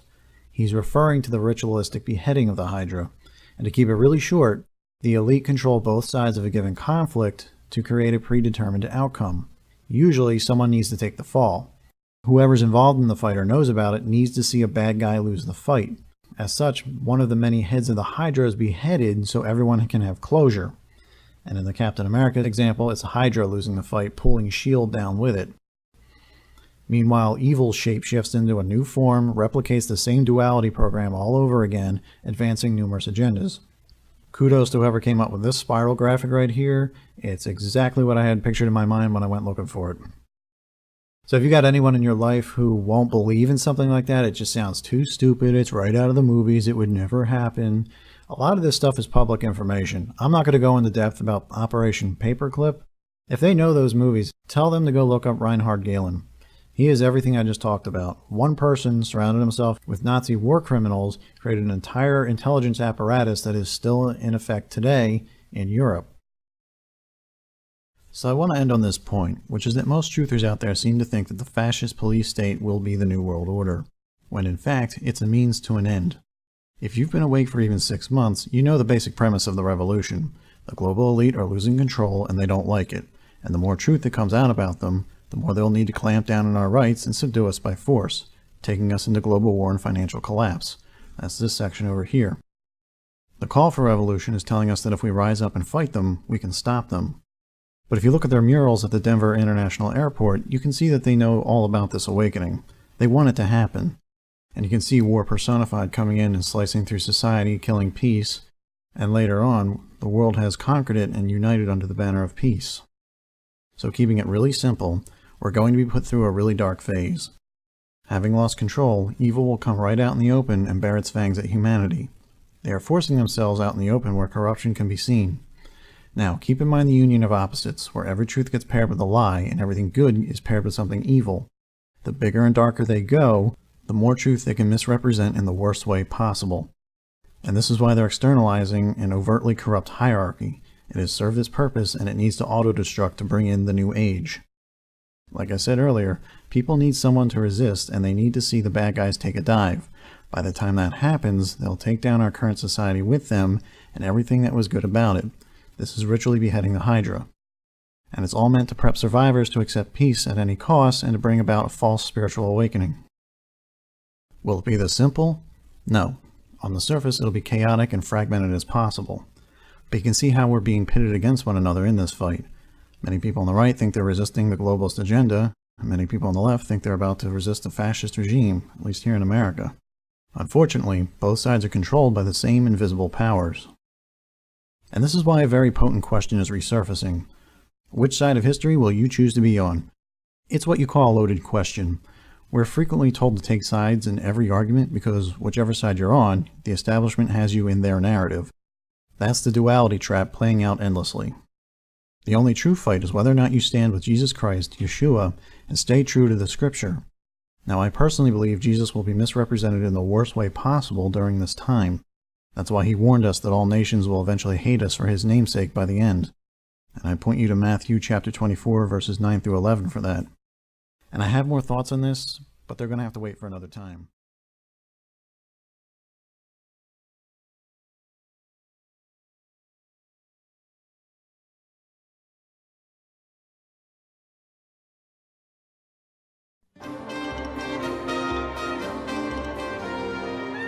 The food is exquisite. And the view is beautiful, inspirational, nauseating.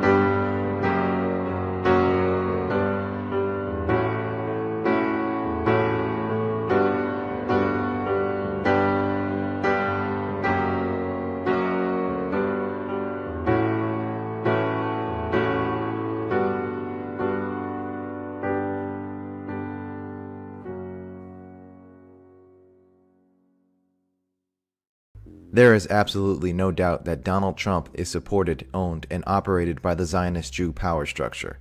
It is a verifiable fact. It is a fact the mainstream media and mainstream alternative media alike will dare not touch. Anyone ignoring this fact and not exposing this is either incredibly naive or bought and paid for to sell you disinformation.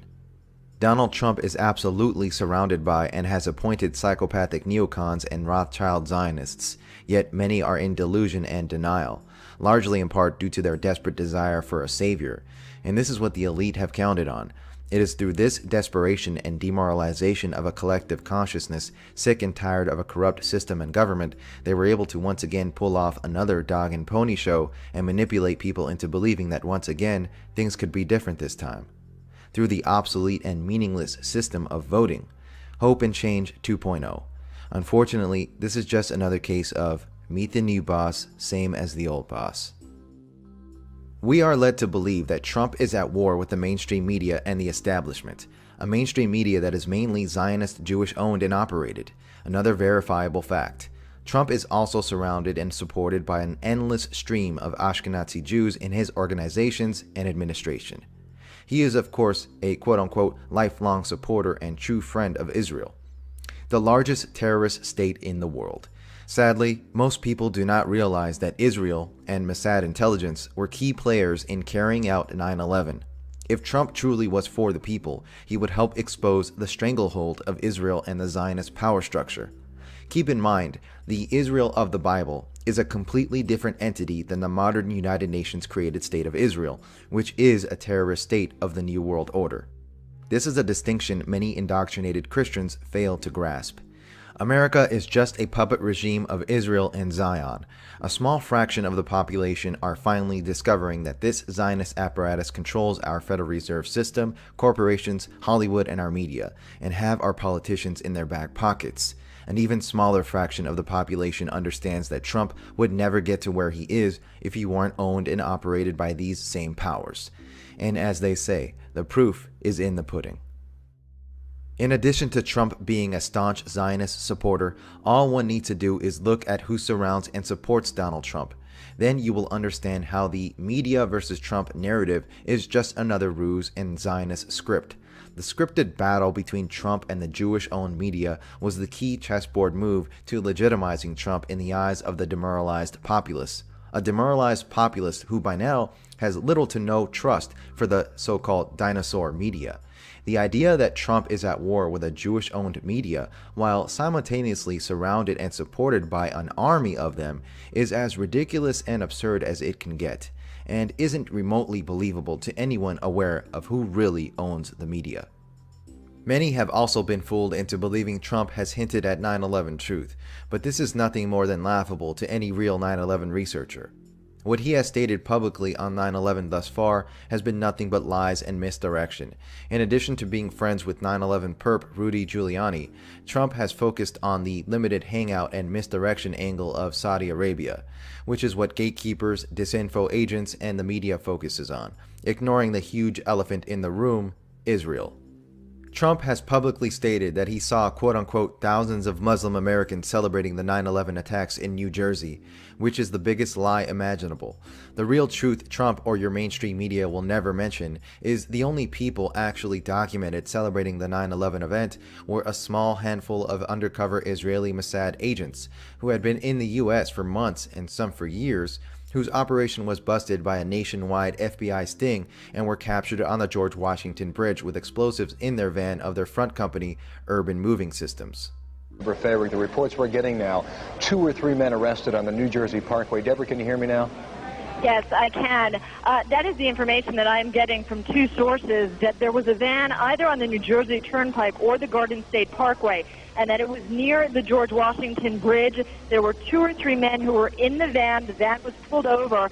It is not clear why the van was pulled over, but when it was, law enforcers found tons of explosives inside of the van. That is right now all I'm hearing, but again, 2 to 3 people in custody, and we are trying to get more information on that right now. And word late tonight that 2 suspects are in FBI custody after a truckload of explosives was discovered around the George Washington Bridge. That bridge links New York to New Jersey over the Hudson River. Whether the discovery of those explosives has anything to do with other events of the day is unclear, but the FBI has 2 suspects in hand, said the truck load of explosives, enough explosives were in the truck to do great damage to the George Washington Bridge. But they arrested the 2 suspects and they're questioning them as we speak. Since 9/11, we have thousands of pages of FBI, CIA, and DOJ reports documenting the arrests made on 9/11. The FBI report outlines the fact that the dancing Israelis were found to have taken 76 photographs, had maps, plane tickets, box cutters, and almost $5,000 in cash. In their 2004 civil lawsuit, the Israeli plaintiffs demanded their possessions and money back, in addition to many other demands. The declassified FBI reports also outlined the little-known fact that additional Israelis driving vans were arrested by police in Ohio, Pennsylvania, and New Hampshire after the 9/11 attack. Numerous trucks and vans with explosives were stopped by police on 9/11. And, as outlandish and unbelievable as it may sound, one of the vans had a mural painted on the side of it depicting a plane crashing into the Twin Towers. This is confirmed by 2 sources. 1, the New York Police radio transmission recordings from the day of 9/11. 2, it was also discussed by U.S. Transportation Secretary Norman Mineta himself in his February 2006 official report titled Saving City Lifelines, Lessons Learned in the 9/11 Terrorist Attacks. The report stated, quote, "There were continuing moments of alarm. A panel truck with a painting of a plane flying into the World Trade Center was stopped near the temporary command post. It proved to be rented to a group of ethnic Middle Eastern people who did not speak English. Fearing that it might be a truck bomb, the NYPD immediately evacuated the area, called out the bomb squad, and detained the occupants until a thorough search was made. The vehicle was found to be an innocent delivery truck." End quote. The report, of course, makes absolutely no mention of the truck exploding or the fact that these Middle Eastern people had actually been Israeli spies. I got a message on that plane. It's a big truck with a mural painted of an airplane diving into New York City and exploding. I don't know what's in the truck. The truck is in between 6th and 7th on King Street. All right, 10-4, I'll send the issue in the bomb squad there for Westgate. The phone? You got that last message? That's fine. With a mural painted, airplane diving into New York, blowing up. 2 men got out of the truck, ran away from it. We got those 2 under. That's good. Are you holding those 2 guys, Kate? I've got so many questions, but you are vindicated. This has got to be the 50th time the last 6 months on the radical Muslims celebrating, not just in New Jersey, but New York, Palestine, all over. What do you have to say? They're still attacking you, though we've got Dan Rather on video, we've got New York Post, we've got Washington Post, we've got, I mean, what's going on here? on the radical Muslims celebrating, not just in New Jersey, but New York, Palestine, all over. What do you have to say? They're still attacking you, though we've got Dan Rather on video, we've got New York Post, we've got Washington Post, we've got, I mean, what's going on here? Well, I took a lot of heat, and I was very strong on it.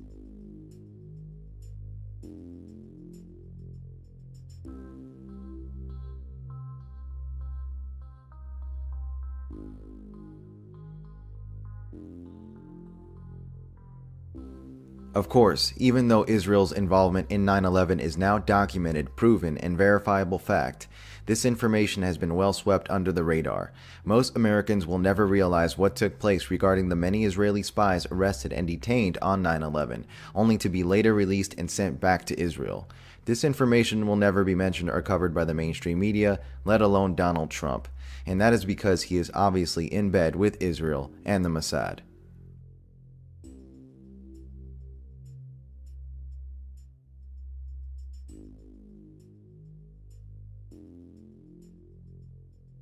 Michael Aboud, Communications Coordinator, Donald J. Trump for President, Sephardic Jew. Paul Eschleitner, Chairman, Supervisory Board, Deutsche Bank, Donald Trump's largest lender, Ashkenazi Jew. Miriam Adelson, Endorser, Donald J. Trump for President, Donor, Future 45 PAC, Finance Vice Chairman, Trump Presidential Inaugural Committee, Ashkenazi Jew.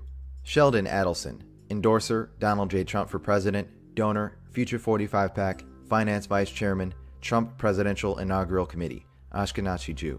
Paul Atkins, Member, President Trump's Strategic and Policy Forum, Ashkenazi Jew. Brian Ballard, Finance Vice Chairman, Trump Presidential Inaugural Committee, Ashkenazi Jew. Elliot Broidy, Vice Chairman, Trump Victory Committee, Finance Vice Chairman, Trump Presidential Inaugural Committee, Ashkenazi Jew. Safra Katz, Executive Committee Member, Trump Presidential Transition Team, Ashkenazi Jew. Michael Cohen, Executive Vice President and Special Counsel, the Trump Organization, Ashkenazi Jew. Gary Cohn, Director, United States National Economic Council, Ashkenazi Jew. Delos Cosgrove, Member, President Trump's Strategic and Policy Forum, Ashkenazi Jew. Gil Dezer, President, Trump Desert Development, Ashkenazi Jew. Michael Dezer, Founder, Trump Desert Development, Ashkenazi Jew. Louis Eisenberg, Chairman, Trump Victory Committee, Finance Co-Chairman, Trump Presidential Inaugural Committee, Ashkenazi Jew. Boris Epstein, Senior Advisor, Donald J. Trump for President, Ashkenazi Jew. Stephen Feinberg, Donor, Trump Victory Fund, Member, Trump Economic Advisory Council, Ashkenazi Jew. Lawrence Fink, Member, President Trump's Strategic and Policy Forum, Ashkenazi Jew. Alan Fishman, Chairman, Ladder Capital, Donald Trump's second largest lender, Ashkenazi Jew. David Friedman, Co-Chairman, Israel Advisory Committee for Donald Trump, United States Ambassador to Israel, Ashkenazi Jew. Samuel Fox, Vice Chairman, Trump Victory Committee, Ashkenazi Jew. Alan Garten, Executive Vice President and General Counsel, the Trump Organization, Ashkenazi Jew. Bruce Gelb, Endorser, Donald J. Trump for President, Ashkenazi Jew. Michael Glassner, Deputy Campaign Manager and National Political Director, Donald J. Trump for President, Special Advisor for Operations, Trump Presidential Transition Team, Ashkenazi Jew. Lawrence Glick, Executive Vice President of Strategic Development, the Trump Organization, Ashkenazi Jew. Jason Greenblatt, Executive Vice President and Chief Legal Officer, the Trump Organization, Co-Chairman, Israel Advisory Committee for Donald J. Trump, President Trump's Special Representative for International Negotiations, Ashkenazi Jew. Vincent Harris, former Digital Strategy Manager, Donald J. Trump for President, Ashkenazi Jew. Thomas Hicks Sr., Finance Vice Chairman, Trump Presidential Inaugural Committee, Ashkenazi Jew. Carl Icahn, Endorser, Donald J. Trump for President, Special Advisor to the President for Regulatory Reform, Ashkenazi Jew. Gail Icahn, Finance Vice Chairman, Trump Presidential Inaugural Committee, Ashkenazi Jew. Robert Eager, Member, President Trump's Strategic and Policy Forum, Ashkenazi Jew. Travis Kalanick, Member, President Trump's Strategic and Policy Forum, Ashkenazi Jew. Peter Calico, Donor, Trump Victory Fund, Ashkenazi Jew. Daniel Kowalski, Deputy Policy Director, Donald J. Trump for President, Member, Trump Economic Advisory Council, Ashkenazi Jew. Charles Kushner, endorser, Donald J. Trump for president, donor, Make America Great Again PAC, Ashkenazi Jew. Jared Kushner, senior advisor, Donald J. Trump for president, executive committee member, Trump presidential transition team, Ashkenazi Jew. Yael Kushner, Ivanka Trump, executive vice president, the Trump Organization, senior advisor, Donald J. Trump for president, executive committee member, Trump presidential transition team, Orthodox Jewish convert. Bennett LeBeau, donor, Trump Victory Fund, Ashkenazi Jew. Richard Lesser, member, President Trump's Strategic and Policy Forum, Ashkenazi Jew. Ronald Lieberman, executive vice president of management and development, the Trump Organization, Ashkenazi Jew. Howard Lorber, donor, Trump Victory Fund, member, Trump Economic Advisory Council, Ashkenazi Jew. David Malpass, member, Trump Economic Advisory Council, Ashkenazi Jew. Douglas Manchester, donor, Make America Great Again PAC, Ashkenazi Jew. Bernard Marcus, endorser, Donald J. Trump for president, donor, Rebuilding America Now PAC, donor, Make America #1 PAC, Ashkenazi Jew. Rebecca Mercer, donor, Make America #1 PAC, executive committee member, Trump presidential transition team, Ashkenazi Jew. Robert Mercer, donor, Make America #1 PAC, Ashkenazi Jew. Amanda Miller, vice president of marketing, the Trump Organization, Ashkenazi Jew. Eli Miller, chief operating officer, Donald J. Trump for president, Ashkenazi Jew. Jason Miller, senior communications advisor, Donald J. Trump for president, communications director, Trump presidential transition team, communications director and assistant to the president, the White House, Ashkenazi Jew. Stephen Miller, national policy director, Donald J. Trump for president, national policy director, Trump presidential transition team, senior advisor to the president for policy, the White House, Ashkenazi Jew. Stephen Mnuchin, donor, Trump Victory Fund, member, Trump Economic Advisory Council, national finance chairman, Donald J. Trump for president, executive committee member, Trump presidential transition team, secretary, United States Department of Treasury, Ashkenazi Jew. Elon Musk, member, President Trump's Strategic and Policy Forum, Ashkenazi Jew. Samuel Nunberg, former policy advisor, Donald J. Trump for president, Ashkenazi Jew. David Orwitz, senior vice president of acquisitions and development, the Trump Organization, Ashkenazi Jew. Jeffrey Palmer, donor, Rebuilding America Now PAC, Ashkenazi Jew. John Paulson, donor, Trump Victory Fund, member, Trump Economic Advisory Council, Ashkenazi Jew. Laura Perlmutter, donor, Trump Victory Fund, finance vice chairman, Trump Presidential Inaugural Committee, Ashkenazi Jew. Andrew Puzder, secretary, United States Department of Labor, Ashkenazi Jew. Stuart Rauer, endorser, Donald J. Trump for president, Ashkenazi Jew. Richard Roberts, vice chairman, Israel Advisory Committee for Donald Trump, Ashkenazi Jew. George Ross, executive vice president and senior counsel, the Trump Organization, Ashkenazi Jew. Wilbur Ross Jr., billionaire investor and former senior managing director of Rothschilds Incorporated for 25 years, Secretary of Commerce, donor, Trump Victory Fund, member, Trump Economic Advisory Council, Secretary, United States Department of Commerce, Ashkenazi Jew. Stephen Roth, donor, Trump Victory Fund, member, Trump Economic Advisory Council, Ashkenazi Jew. Keith Schiller, Director of Security, the Trump Organization, Ashkenazi Jew. Stephen Schwartzman, Chairman, President Trump's Strategic and Policy Forum, Ashkenazi Jew. Melvin Sembler, Vice Chairman, Trump Victory Committee, Finance Vice Chairman, Trump Presidential Inaugural Committee, Ashkenazi Jew.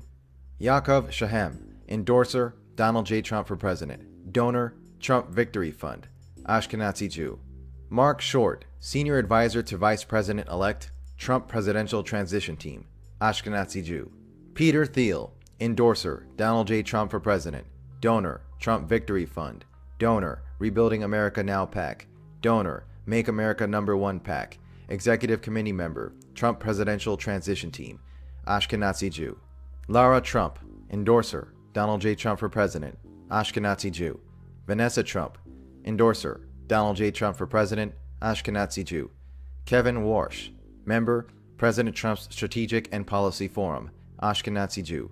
Mark Weinberger, member, President Trump's Strategic and Policy Forum, Ashkenazi Jew. Ronald Weiser, Vice Chairman, Trump Victory Committee. Finance Vice Chairman, Trump Presidential Inaugural Committee, Ashkenazi Jew. Andrew Weiss, Executive Vice President, the Trump Organization, Ashkenazi Jew. Alan Weisselberg, Executive Vice President and Chief Financial Officer, the Trump Organization, Ashkenazi Jew. Lawrence Weitzner, Advisor, Donald J. Trump for President, Ashkenazi Jew. Stephen Witkoff, Donor, Trump Victory Fund, Ashkenazi Jew. Stephen Wynn, Financial Vice Chairman, Trump Presidential Inaugural Committee, Ashkenazi Jew. Richard Lefrak, Donor, Trump Victory Fund, Ashkenazi Jew. Daniel Yergin, Member, President Trump's Strategic and Policy Forum, Ashkenazi Jew. So now you can see how absurd the notion that the Jewish-owned media really hates Donald Trump, when they actually love him. Take CNN for example, all Jewish-owned and run. The major shareholder for CNN is Aviv Nevo, an Israeli billionaire venture capitalist. Head of CNN is Zionist Jeff Zucker, along with the many Zionist Jew propagandists such as Jake Tapper, Wolf Blitzer, Larry King, and many more. But you get the point. The reason the media has been quote-unquote against Donald Trump is because that was the Zionist script that has been written. This glaring contradiction is how you can see through this elaborate charade and deception of Trump, the so-called anti-establishment figure. Now you know when you see him call out CNN or any other mainstream media outlet, it is a ruse and nothing more than Zionist scripted entertainment and distraction for a dumbed down and ignorant populace. The bottom line is, you cannot be anti-establishment, anti-globalist, and be pro-Zionist, pro-Israel. This is the real truth. And until we see otherwise, nothing will ever change.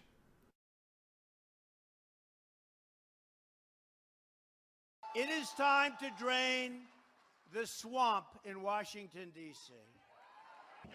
Her papers went out to all her friends at the banks, Goldman Sachs and everybody else. President-elect Donald Trump turned to former Goldman Sachs banker and movie financier Steve Mnuchin to be the next Treasury Secretary. We're working on the economic plan and the transition, making sure we get the biggest tax bill passed. The 53-year-old was Trump's campaign finance chief, building a network of donors to support Mr. Trump's general election campaign. Mr. Mnuchin has strong ties to Wall Street after a 17-year career at Goldman Sachs, where he pioneered block trading, the selling of big chunks of shares at once. Mr. Mnuchin was born to a Jewish family in 1962, and his father also worked at Goldman Sachs. It's official. President-elect Donald Trump has picked Gary Cohn to head the National Economic Council. Gary Cohn's also going to be an assistant to the president for economic policy. If you've been watching CNBC, you already knew this because we've been reporting this for what feels like days, but now it is. We will miss Gary at Goldman Sachs, but I believe the American people and the president-elect are fortunate that he has chosen to serve his country.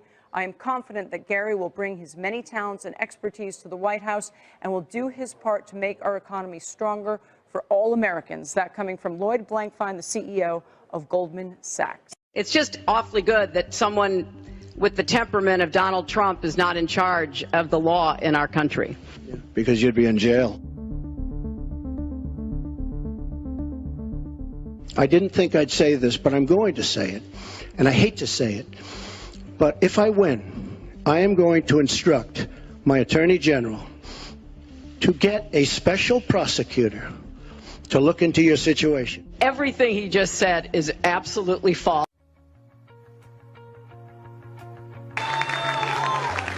Hillary has worked very long and very hard over a long period of time, and we owe her a major debt of gratitude for her service to our country. I mean that very sincerely. Are you going to ask for a special prosecutor to investigate Hillary Clinton over her emails? Well, I'll tell you what I'm going to do. I'm going to think about it. She did some bad things. I mean, she did some bad things. A special prosecutor? I don't want to hurt them. I don't want to hurt them. They're good people. Hillary Clinton, commonly referred to as Crooked Hillary. She's crooked as a $3 bill. She's married to an abuser, a woman claimed rape and all sorts of things. I mean, horrible things. She should be in prison. She's the queen of corruption. She's a disaster. She's a dangerous liar. She's the devil. She's a monster. Hillary Clinton, I think, is a terrific woman. I mean, I'm a little biased because I've known her for years. I live in New York, she lives in New York, and I've known her and her husband for years, and I really like them both a lot. And I think she really works hard, and I think she, again, she's given an agenda. It's not all of her, but I think she really works hard, and I think she does a good job. I just like her. I like her, and I like her husband. You'll be looking at the record of Hillary Clinton, and how did she do as Secretary of State? Probably above and beyond everybody else and everything else. The United States is in a perpetual state of war because the bankers control the politicians and they read the script as given to them by the banksters, and they make huge amounts of money off of this. What this gentleman is saying about the United States not wanting war, not wanting to get involved is like Iraq 2.0. It's a repeat of the same rubbish that was said, oh, we don't want war, war is a last resort. That's absolutely untrue. It's a lie. Those that are in government are nothing more than prostitutes who are carrying out the orders of those who are in charge of them, and those that are in charge want another war. And part of that is what we discussed earlier, the Greater Israel Project, to destabilize any Arab regime which might have any kind of autonomy and self-determination. Any regime in the Arab world that is not an absolute puppet cannot be tolerated. And who are the nations that we target? Those that are not puppets. We don't target those like the Saudi regime, which is the biggest human rights violator in that region. It's cutting off people's heads in public, cutting off hands. It is the most grotesque regime on the planet, and yet we give that regime weapons, and it's no problem whatsoever. The duplicity and hypocrisy of the United States and the West can't even be measured. It is so enormous. And these mouthpieces, such as this gentleman in Washington, is only doing a disservice to himself and his country. And the fact is that American sons and daughters will get involved in this yet again, and these chicken hawks who are pretending to care about the Syrian people are going to be sacrificing not their own sons and daughters. I would like this man to send his sons and daughters and his grandchildren off to Syria when this turns into a greater conflict, because this is what we're flirting with, is a world war, a third world war. This is not a joke. We are flirting with a third world war on the basis that apparently we care so much about the Syrian people, just like we care so much about the Iraqi people and the Afghani people. The only people that buy this sort of stuff are either bought-off prostitutes or the dumbest of the dumb. And we're also led to believe that Assad is the dumbest idiot dictator on the planet now, isn't he? Because he invited UN inspectors to come in, and he brought them in. On the very day that they come in, he decides to attack his own people 10 miles away from where the inspectors arrive. This is beyond ridiculous, and the only people that buy this, again, are bought-off prostitutes or the dumbest of the dumb. Brothers and sisters, Brother John here, watchman for that great day. I'd like to bless you with some thought on the current position in this year that we are at, and that is today in Israel, East Coast time. All right, we're looking at New York time, my time, as 11 a.m. And 11 a.m. this morning will be the sundown in Israel, which means that their Purim will start today at 11 a.m. our time, East Coast time. It's sundown in Israel, which makes it the 11th of March, which is the evening of Purim. So between now and tomorrow, there is a good chance that we could be raptured out, because we're looking at any time this year, of course. All right, this is the acceptable year of the Lord, Isaiah 61, verse 2. And it's exciting. It's an exciting time to be alive in Christ and aware of Christ and knowing Him as your Savior and praying and worshiping Him. And so the whole thing that I'd like to share with you is that this is a time that we should be watching, as I've referenced in my past videos, all right? As far as the time is their feast. All right, it's their feast. It's not a moed, but it's a chag. All right, and it's also a mishtah. All right, because it's a drink feast, a banqueting, and it's also a pilgrim feast, which is the same thing. Every year they celebrate Purim.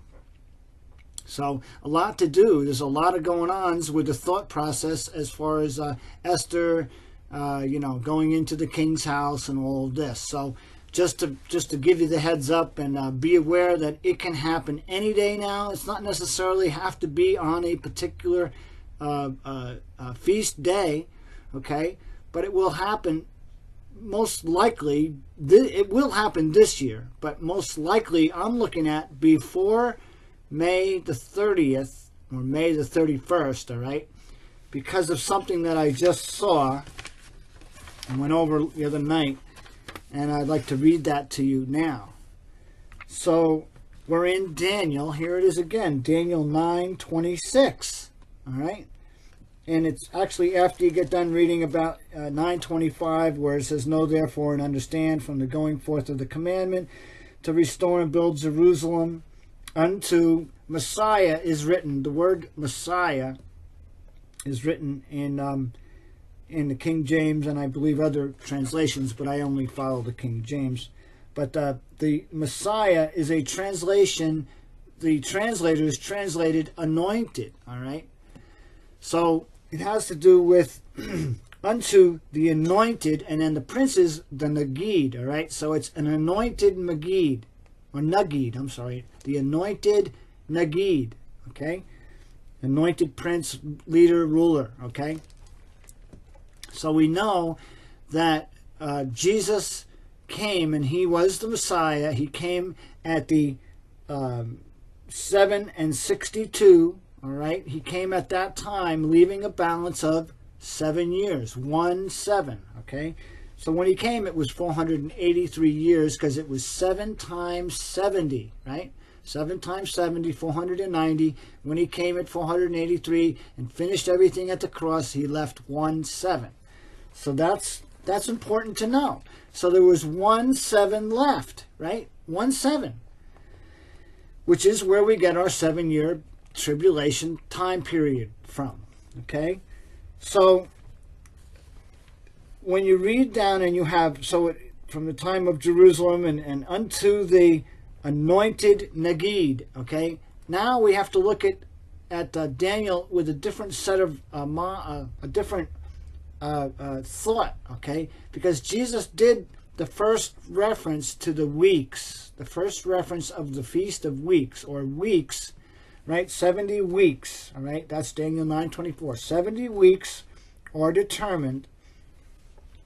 And so when Jesus did that, he finished off leaving the 7, so that now we don't have that 7 times 7D anymore. There's not 490 from the time, let's say, 1947, when the decree went forth to rebuild Jerusalem. In our time, it wouldn't be 490 years. Jesus already finished that, you see? So there's a 7-year balance left when he left, when he finished it at the cross, all right? Now, there's only two other ways. Once you have the 70 times 7 crossed off your list, then you only have 7, which is 1-7. It would be a multiple of 7, which was the 490. It would be 1-7, which is a singular 7, and it will also be understood as Feast of Weeks. So there's only 2 left: Feast of Weeks, which is going to happen, and a 1-7, which is going to happen. So the Feast of Weeks, of course, I've shared with you before, ends on May 31st, June 1st this year, in the Jubilee, okay? That is also connected and determined upon thy people, Daniel's people, which are the Jewish people, and the city, the holy city, Jerusalem, okay? So it has to do with Jerusalem and the holy city and the people thereof and about it, okay? Just like what Jesus said, when those that are in Judea see the abomination that maketh desolate, then they should flee. But they have to be able to see something if they're in Judea, right? And Judea is the area around the Temple Mount. That's Judea. Judea, Samaria, West Bank, all right? All of that. So, get back and not too far off of what we're looking at here. So, what we have is a 7-week period and a 62-week period. Now, there's many teachings on 7 weeks and 62, and there's the 7 weeks, which is times 7, which is 49. Okay, we have all that. That goes from 1967 till now, okay, till 2016, and now we're in the 50th, okay? So there's one. Just one way of looking at it. The 7 weeks. Isaac Newton said that 7 weeks would come after the 62. All right, 62 weeks would be before, but it's written as 7 and 62. All right, so there's a lot of ways to play the numbers, and yet they all come out to this time. That's what's amazing. No matter which way you count from, they all come out to this time now. This is the way we're pointing at. This is the Jubilee. Okay, that's what's exciting. We're in the year of Jubilee. Hallelujah. Okay, that's exciting by itself. And to know that this is the year is even better. And more, when you get confident of that this is the year, then you have your parameters set. We can't go past, all right, on the absolute farthest point, we cannot go past October the 3rd, which is the 10th of Nisan, all right? And the 10th of Nisan is when the trumpet was blown just last year for the beginning or the proclamation of the Jubilee year, all right? Now, as Steve Fletcher has shown, the thought goes better to the idea that the proclamation or the proclaiming of the new year that was coming, the Jubilee year, and it would start at the first month, okay, on God's calendar, Nisan, all right, that's when it would start, you know, the Jubilee. So we can either be in it now from the time of the trumpets, or we can have not started it yet. And the start of the Jubilee, if it does start on Nisan, then it brings into the thought process that, like Brother Steve has shown and shared already, that wouldn't it be interesting? This is a great question, because I've contemplated this question for the last week since I saw Steve's video. I guess it was a few days ago anyway. So I've been thinking about this.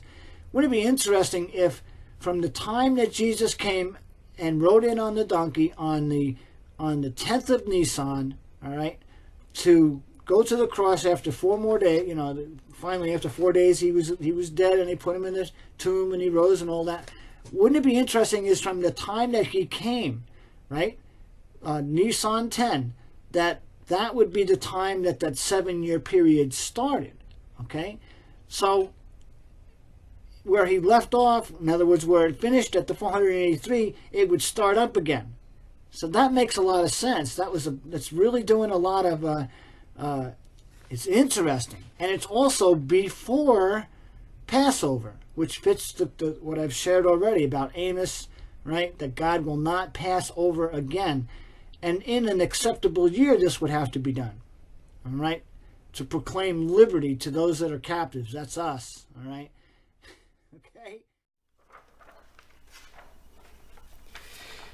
Okay, guys, I want to go over something real quick with you, and I want to make something pretty clear, just to have a real simple way to explain this.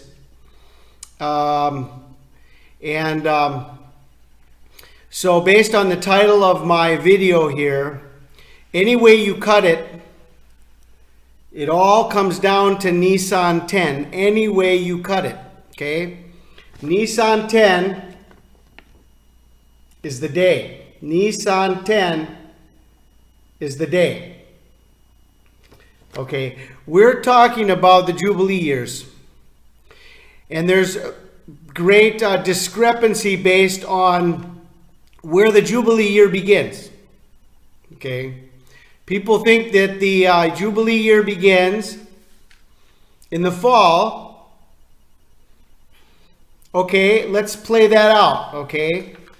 For those who think that the Jubilee year begins in the fall, okay? Jubilee years begin in the fall, okay? Let's play this out.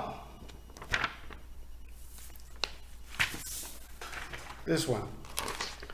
Okay, Jubilee year begins in the fall. So here we go. 2016, October 2nd, Tishri 1. Is this the new year? This is the beginning of the Jubilee year? Was that the first month? Okay. Leviticus 25:9 says that the trumpet will sound on the 10th day of the 7th month. That's Nissan 10. For those who believe that the Jubilee year begins in the fall, and that for the Jubilee years, Tishri is the first month, then let's just play that out. We have to go according to the Bible. If you think that Tishri is the first month, then Leviticus 25:9 says that the trumpet will sound, the trumpet of Jubilee will sound on the 10th day of the 7th month. What's that? Nissan 10. Nissan 10. Okay? There's no way to say that the beginning of the year is Tishri and the trumpet will sound in Tishri. I mean, you have to follow your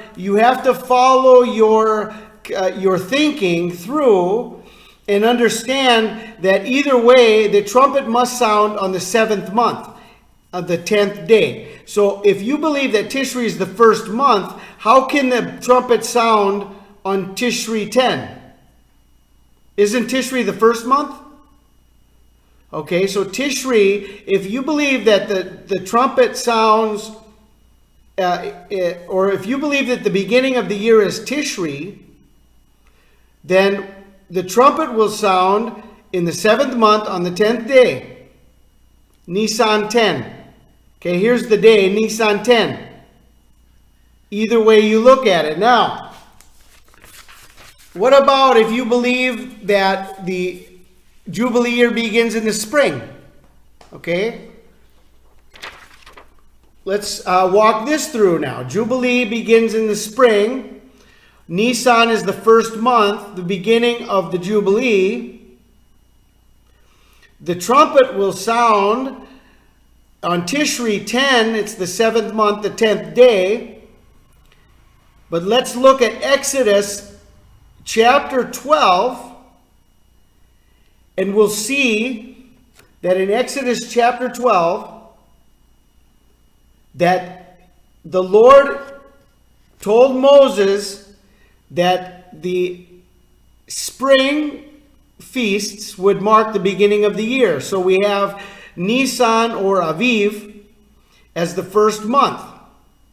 Okay. The trumpet will sound in Tishri 10.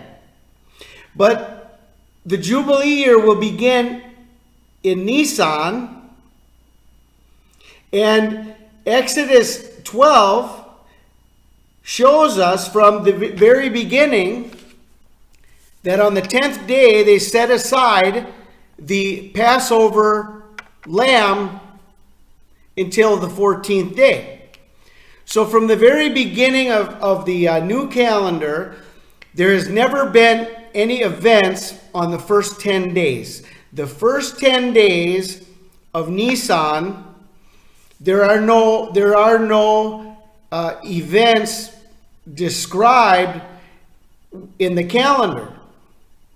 Okay, the beginning of the calendar is 10 Nisan. It's the day they set aside the Passover lamb. It's the day, according to Joshua chapter 4, it's the day the Israelites entered into the promised land. And it's the day that Jesus entered Jerusalem on a donkey, the triumphal entry. Okay, see the correlation we have here?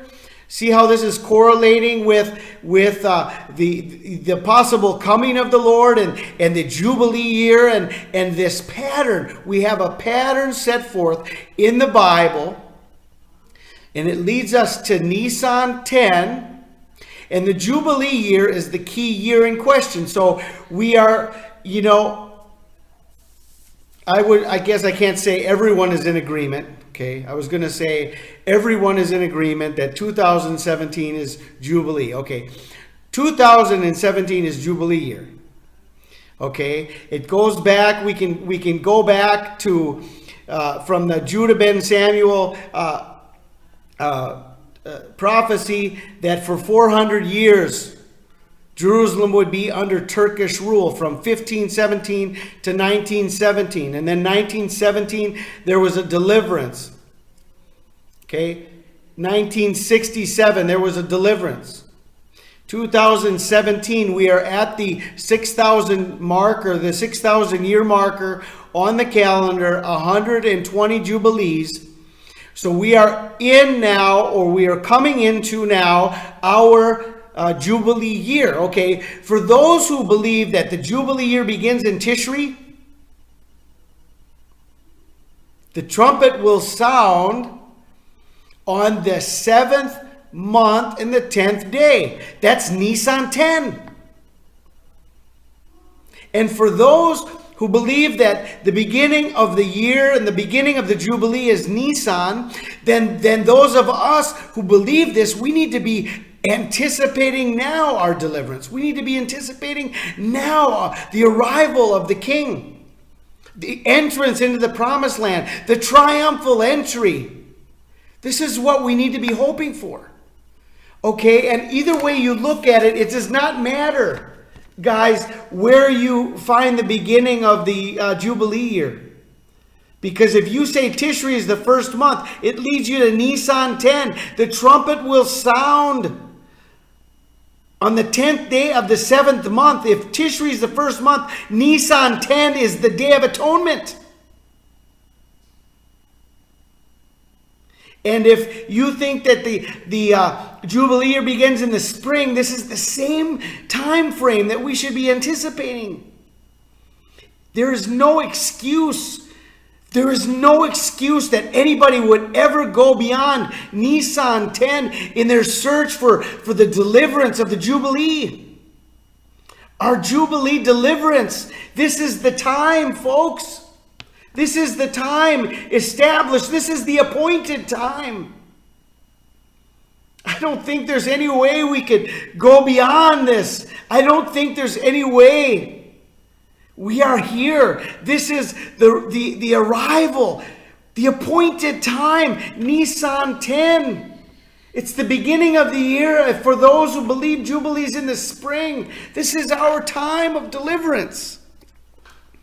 And for those who believe that the Jubilee begins in the fall, we still need to follow the biblical text. Even if you're confused about the beginning of the year, even if you're confused about where the first month is, the 7th month and the 10th day, come on, guys. Nisan 10. Either way, this is where we're led to. There's no getting around it, and there's no excuse. No, all men shall be without excuse. Any way you cut it, Nisan 10 is the day. I hope you guys catch this. I really hope you guys catch this. I love you all. God bless. An angel of the Lord came by my bed. It had rainbow wings about 12 foot high, and it had a white garment on. And over to the left of this angel, kind of behind him, stood Jesus. And he was on the right of Jesus. And Jesus smiled at me. And the angel just spoke this. It said, "Come and see the glory of God." And immediately I was out of my room. And I was standing outside the gates of heaven. Jesus wasn't there, but the angel was. The gates were a mile high and made out of some kind of, it looked like wrought iron, but it wasn't. It was pearl designed, you know, and it was one pearl, but all kind of lights came from the gates. And two angels was on each side of the gates, and they were tall, and they had gold hair that was turned under on the bottom, and they were the keeper of the gates, okay? So the big angel that was with me walked over, and he talked to them, and one of them went inside the gate, and they brought out a book of my life, and it had my name on it. Mary Catherine Baxter had it on the front and the back side. And there, the angel opened up my book, and he read something, and he said, "She can come into the city." So I went into the city with this angel with the beautiful wings, you know. And we come into a grassy area. It's grass everywhere. Oh, my Lord. And the grass looked like it had diamonds in it, you know. And then there was flowers. Oh, man, there was flowers over to my right? Big clumps of flowers that would open up their petals and sing music to you.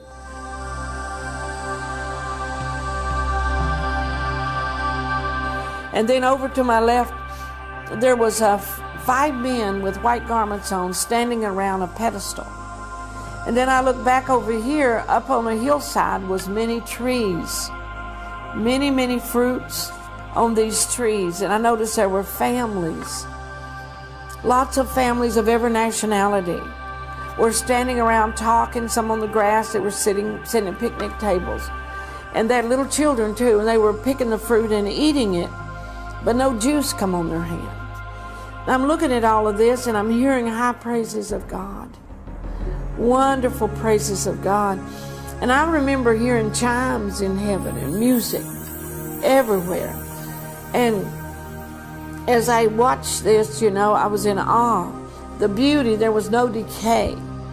If one of the pebbles, like on the flowers, I knew if they fell off, they wouldn't decay, it'd just grow another flower. And there's no law of death in heaven, see, or no dying. And then the angel said to me, come and see the glory of thy God. And I went over with him to where the men were. And I saw an angel come down a pathway that had beautiful long hair.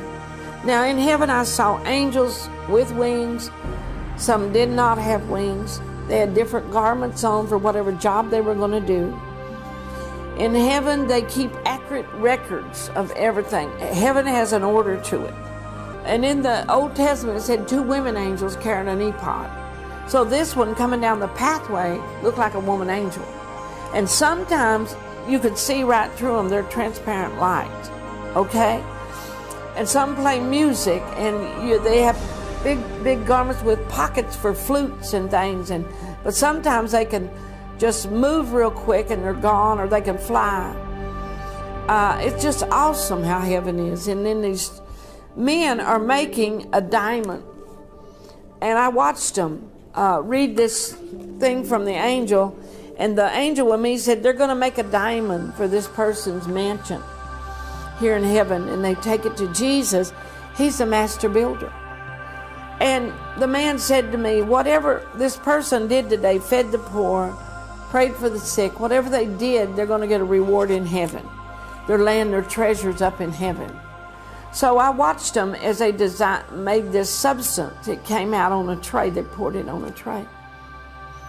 And one of the men there was Spanish. He had beautiful black hair and smiling. And he took his hands and put in this liquid-like material. And it turned into a rose. And music come out of the rose.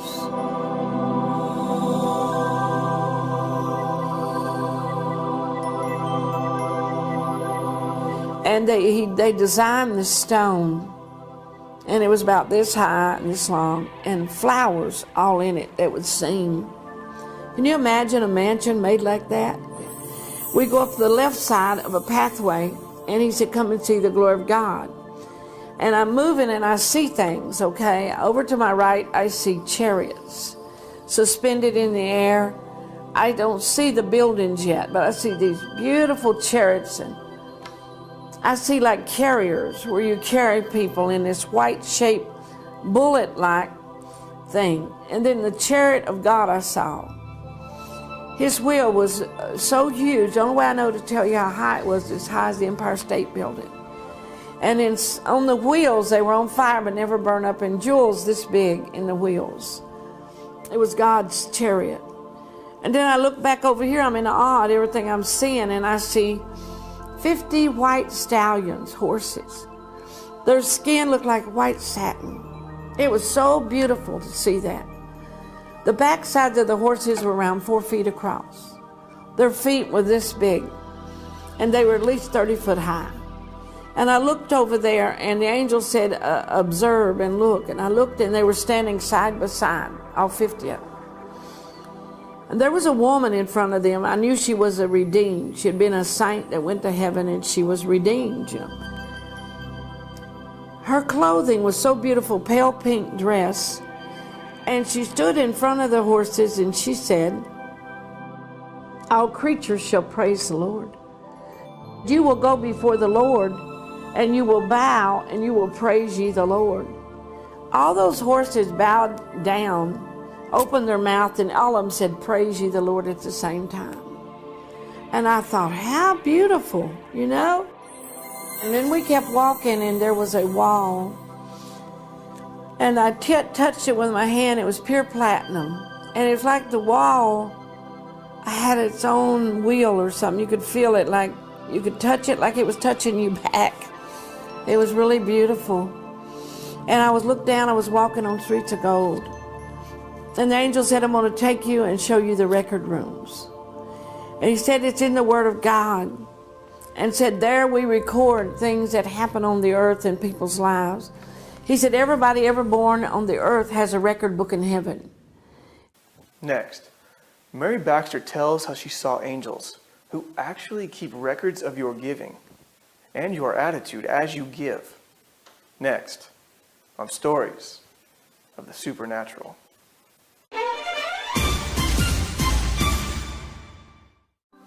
Mary Baxter was given a vision of heaven, complete with angels and beautiful landscapes.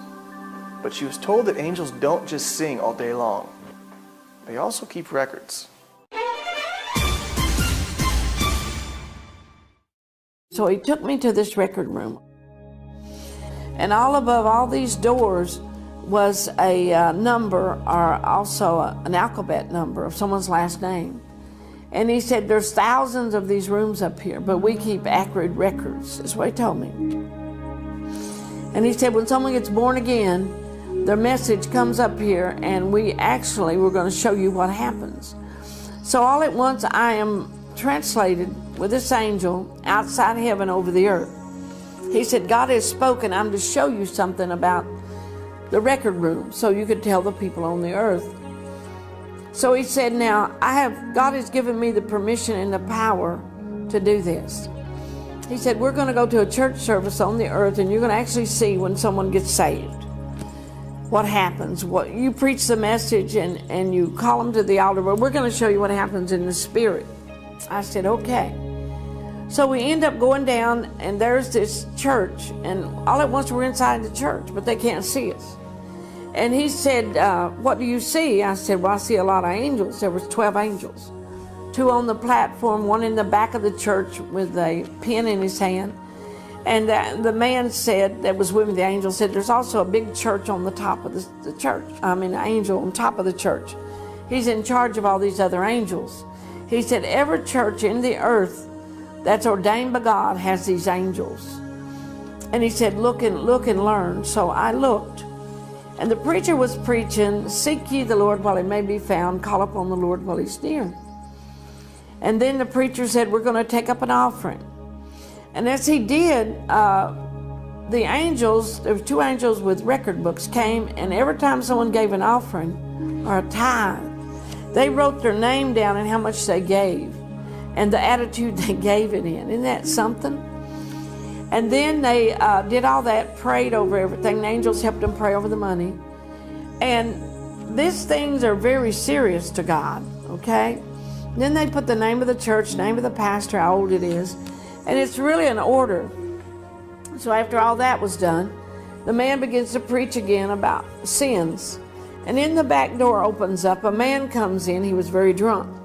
So he comes up to the front, he said, "I'm an old sinner, I need to be saved. I need to be born again." And the preacher said, "Well, son, do you really know what you're saying?" He said, "Yes." Said, "I've run from God for years. I want to give my life to him." This is what he said. And so 2 men came down from the pastor, went down and talked to him and started opening up the Bible and reading it to him, how to be saved. And immediately 2 powerful angels appeared out of nowhere on each side of this man. And the angel with me said, "We're going to show you something about the change of the heart. And we're going to show you what sin does to people." And all around this man's body was black bands, like microphone ropes and things. And the angel said he's in bondage. But as he confesses his sins to God and asks forgiveness in the name of Jesus, those bands will be bursted. And he said, "Look what we do." And the man said, "Well, I'm an old drunk and a liar. God forgive me. In Jesus' name, wash me in your blood." And when he did, one of the big angels touched this band, it burst into fire and melted off. Every time he confessed a sin to God, said, I'm a manipulator, you know, and all these things. He said, I'm an adulteress. He said, Lord, forgive me in Jesus' name. And everything was from his heart. And then and all the bands began to fall off, and he began to get really, really warm. An angel touched his heart, and his heart was black before, and it turned crimson red.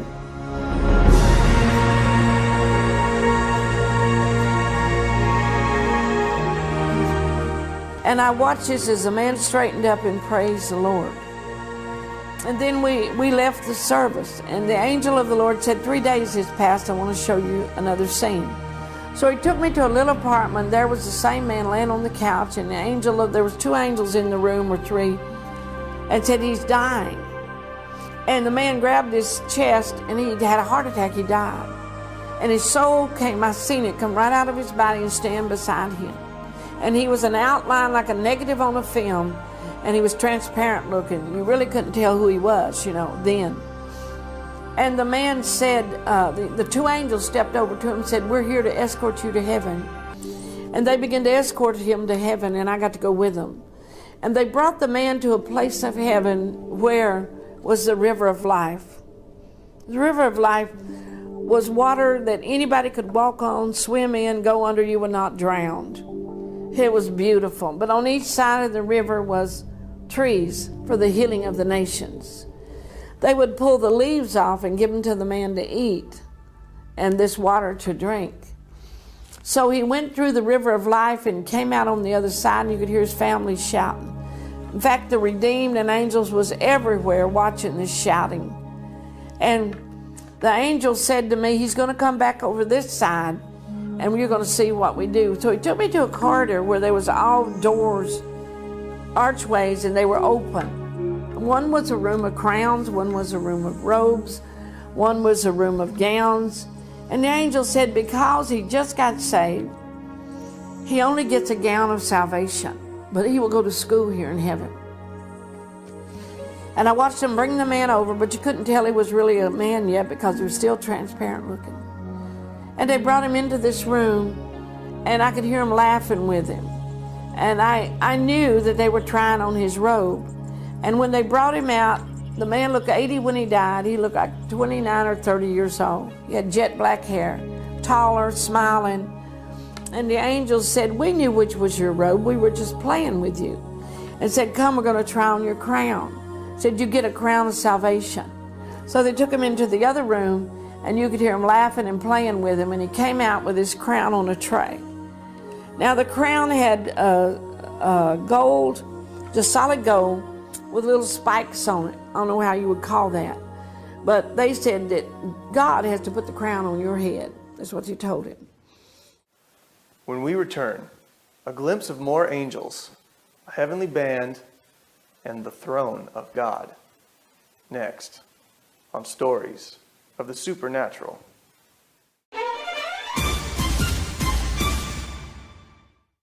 Mary Baxter was given a vision of heaven, complete with angels and beautiful landscapes. She was shown what angels do on earth, and now she will be taken to the very throne of God. They took this man before the throne of God, and his book was there. And God, the throne of God, there's glory and power and majesty. And in front of the throne are thousands of seats. The children's seats are solid gold, and they sit in them with diamonds big as your fist. And then from there, you look out, pianos are 40 feet across. It takes 3 angels to play them. Trumpets 35 feet long, big angels are blowing a trumpet. And then you see the glory of God, the rainbow above the throne. You see the 4 beasts that are 50 feet high. It is so awesome. And all you see is a huge cloud with an outline of a man inside.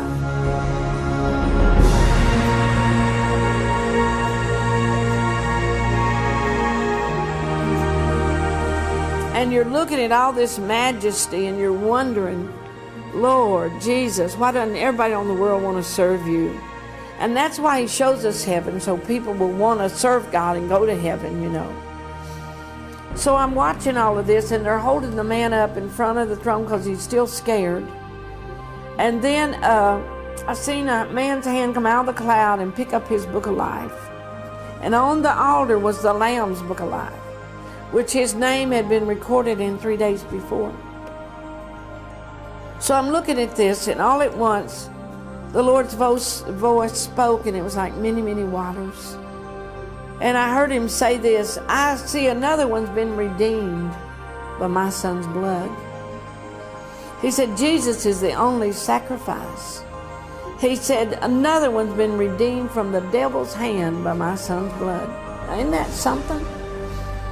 And then the Lord speaks to the man, and he said, I see you receive my son on a certain date, a certain time on the earth, and I see the message you received him from. And he said to the man, he said, welcome into the joy of the Lord. And the angels brought the tray to God, and he took the crown off, and he put it on his head. And when he did, God's big hand went inside there. He said this to him, said, there'll be no more death here. There'll be no more dying, no more pain. For I make all things new. He said, welcome into the joy of the Lord. And God reached his hand out and wiped the man's tears away because he was crying. And he said, there'll be no more crying here.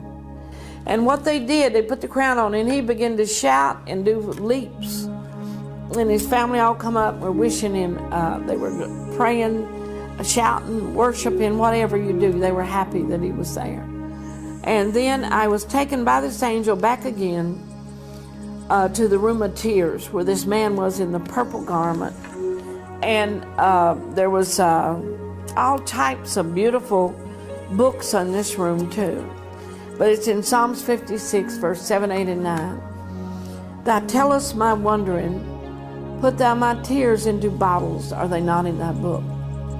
When I cried unto the Lord, then my enemies turned back. This I know, God is for me, in God I will put my trust. I'll not be afraid of what man will do unto me. So what I have learned, that we're fighting evil with good and with the living Word of God.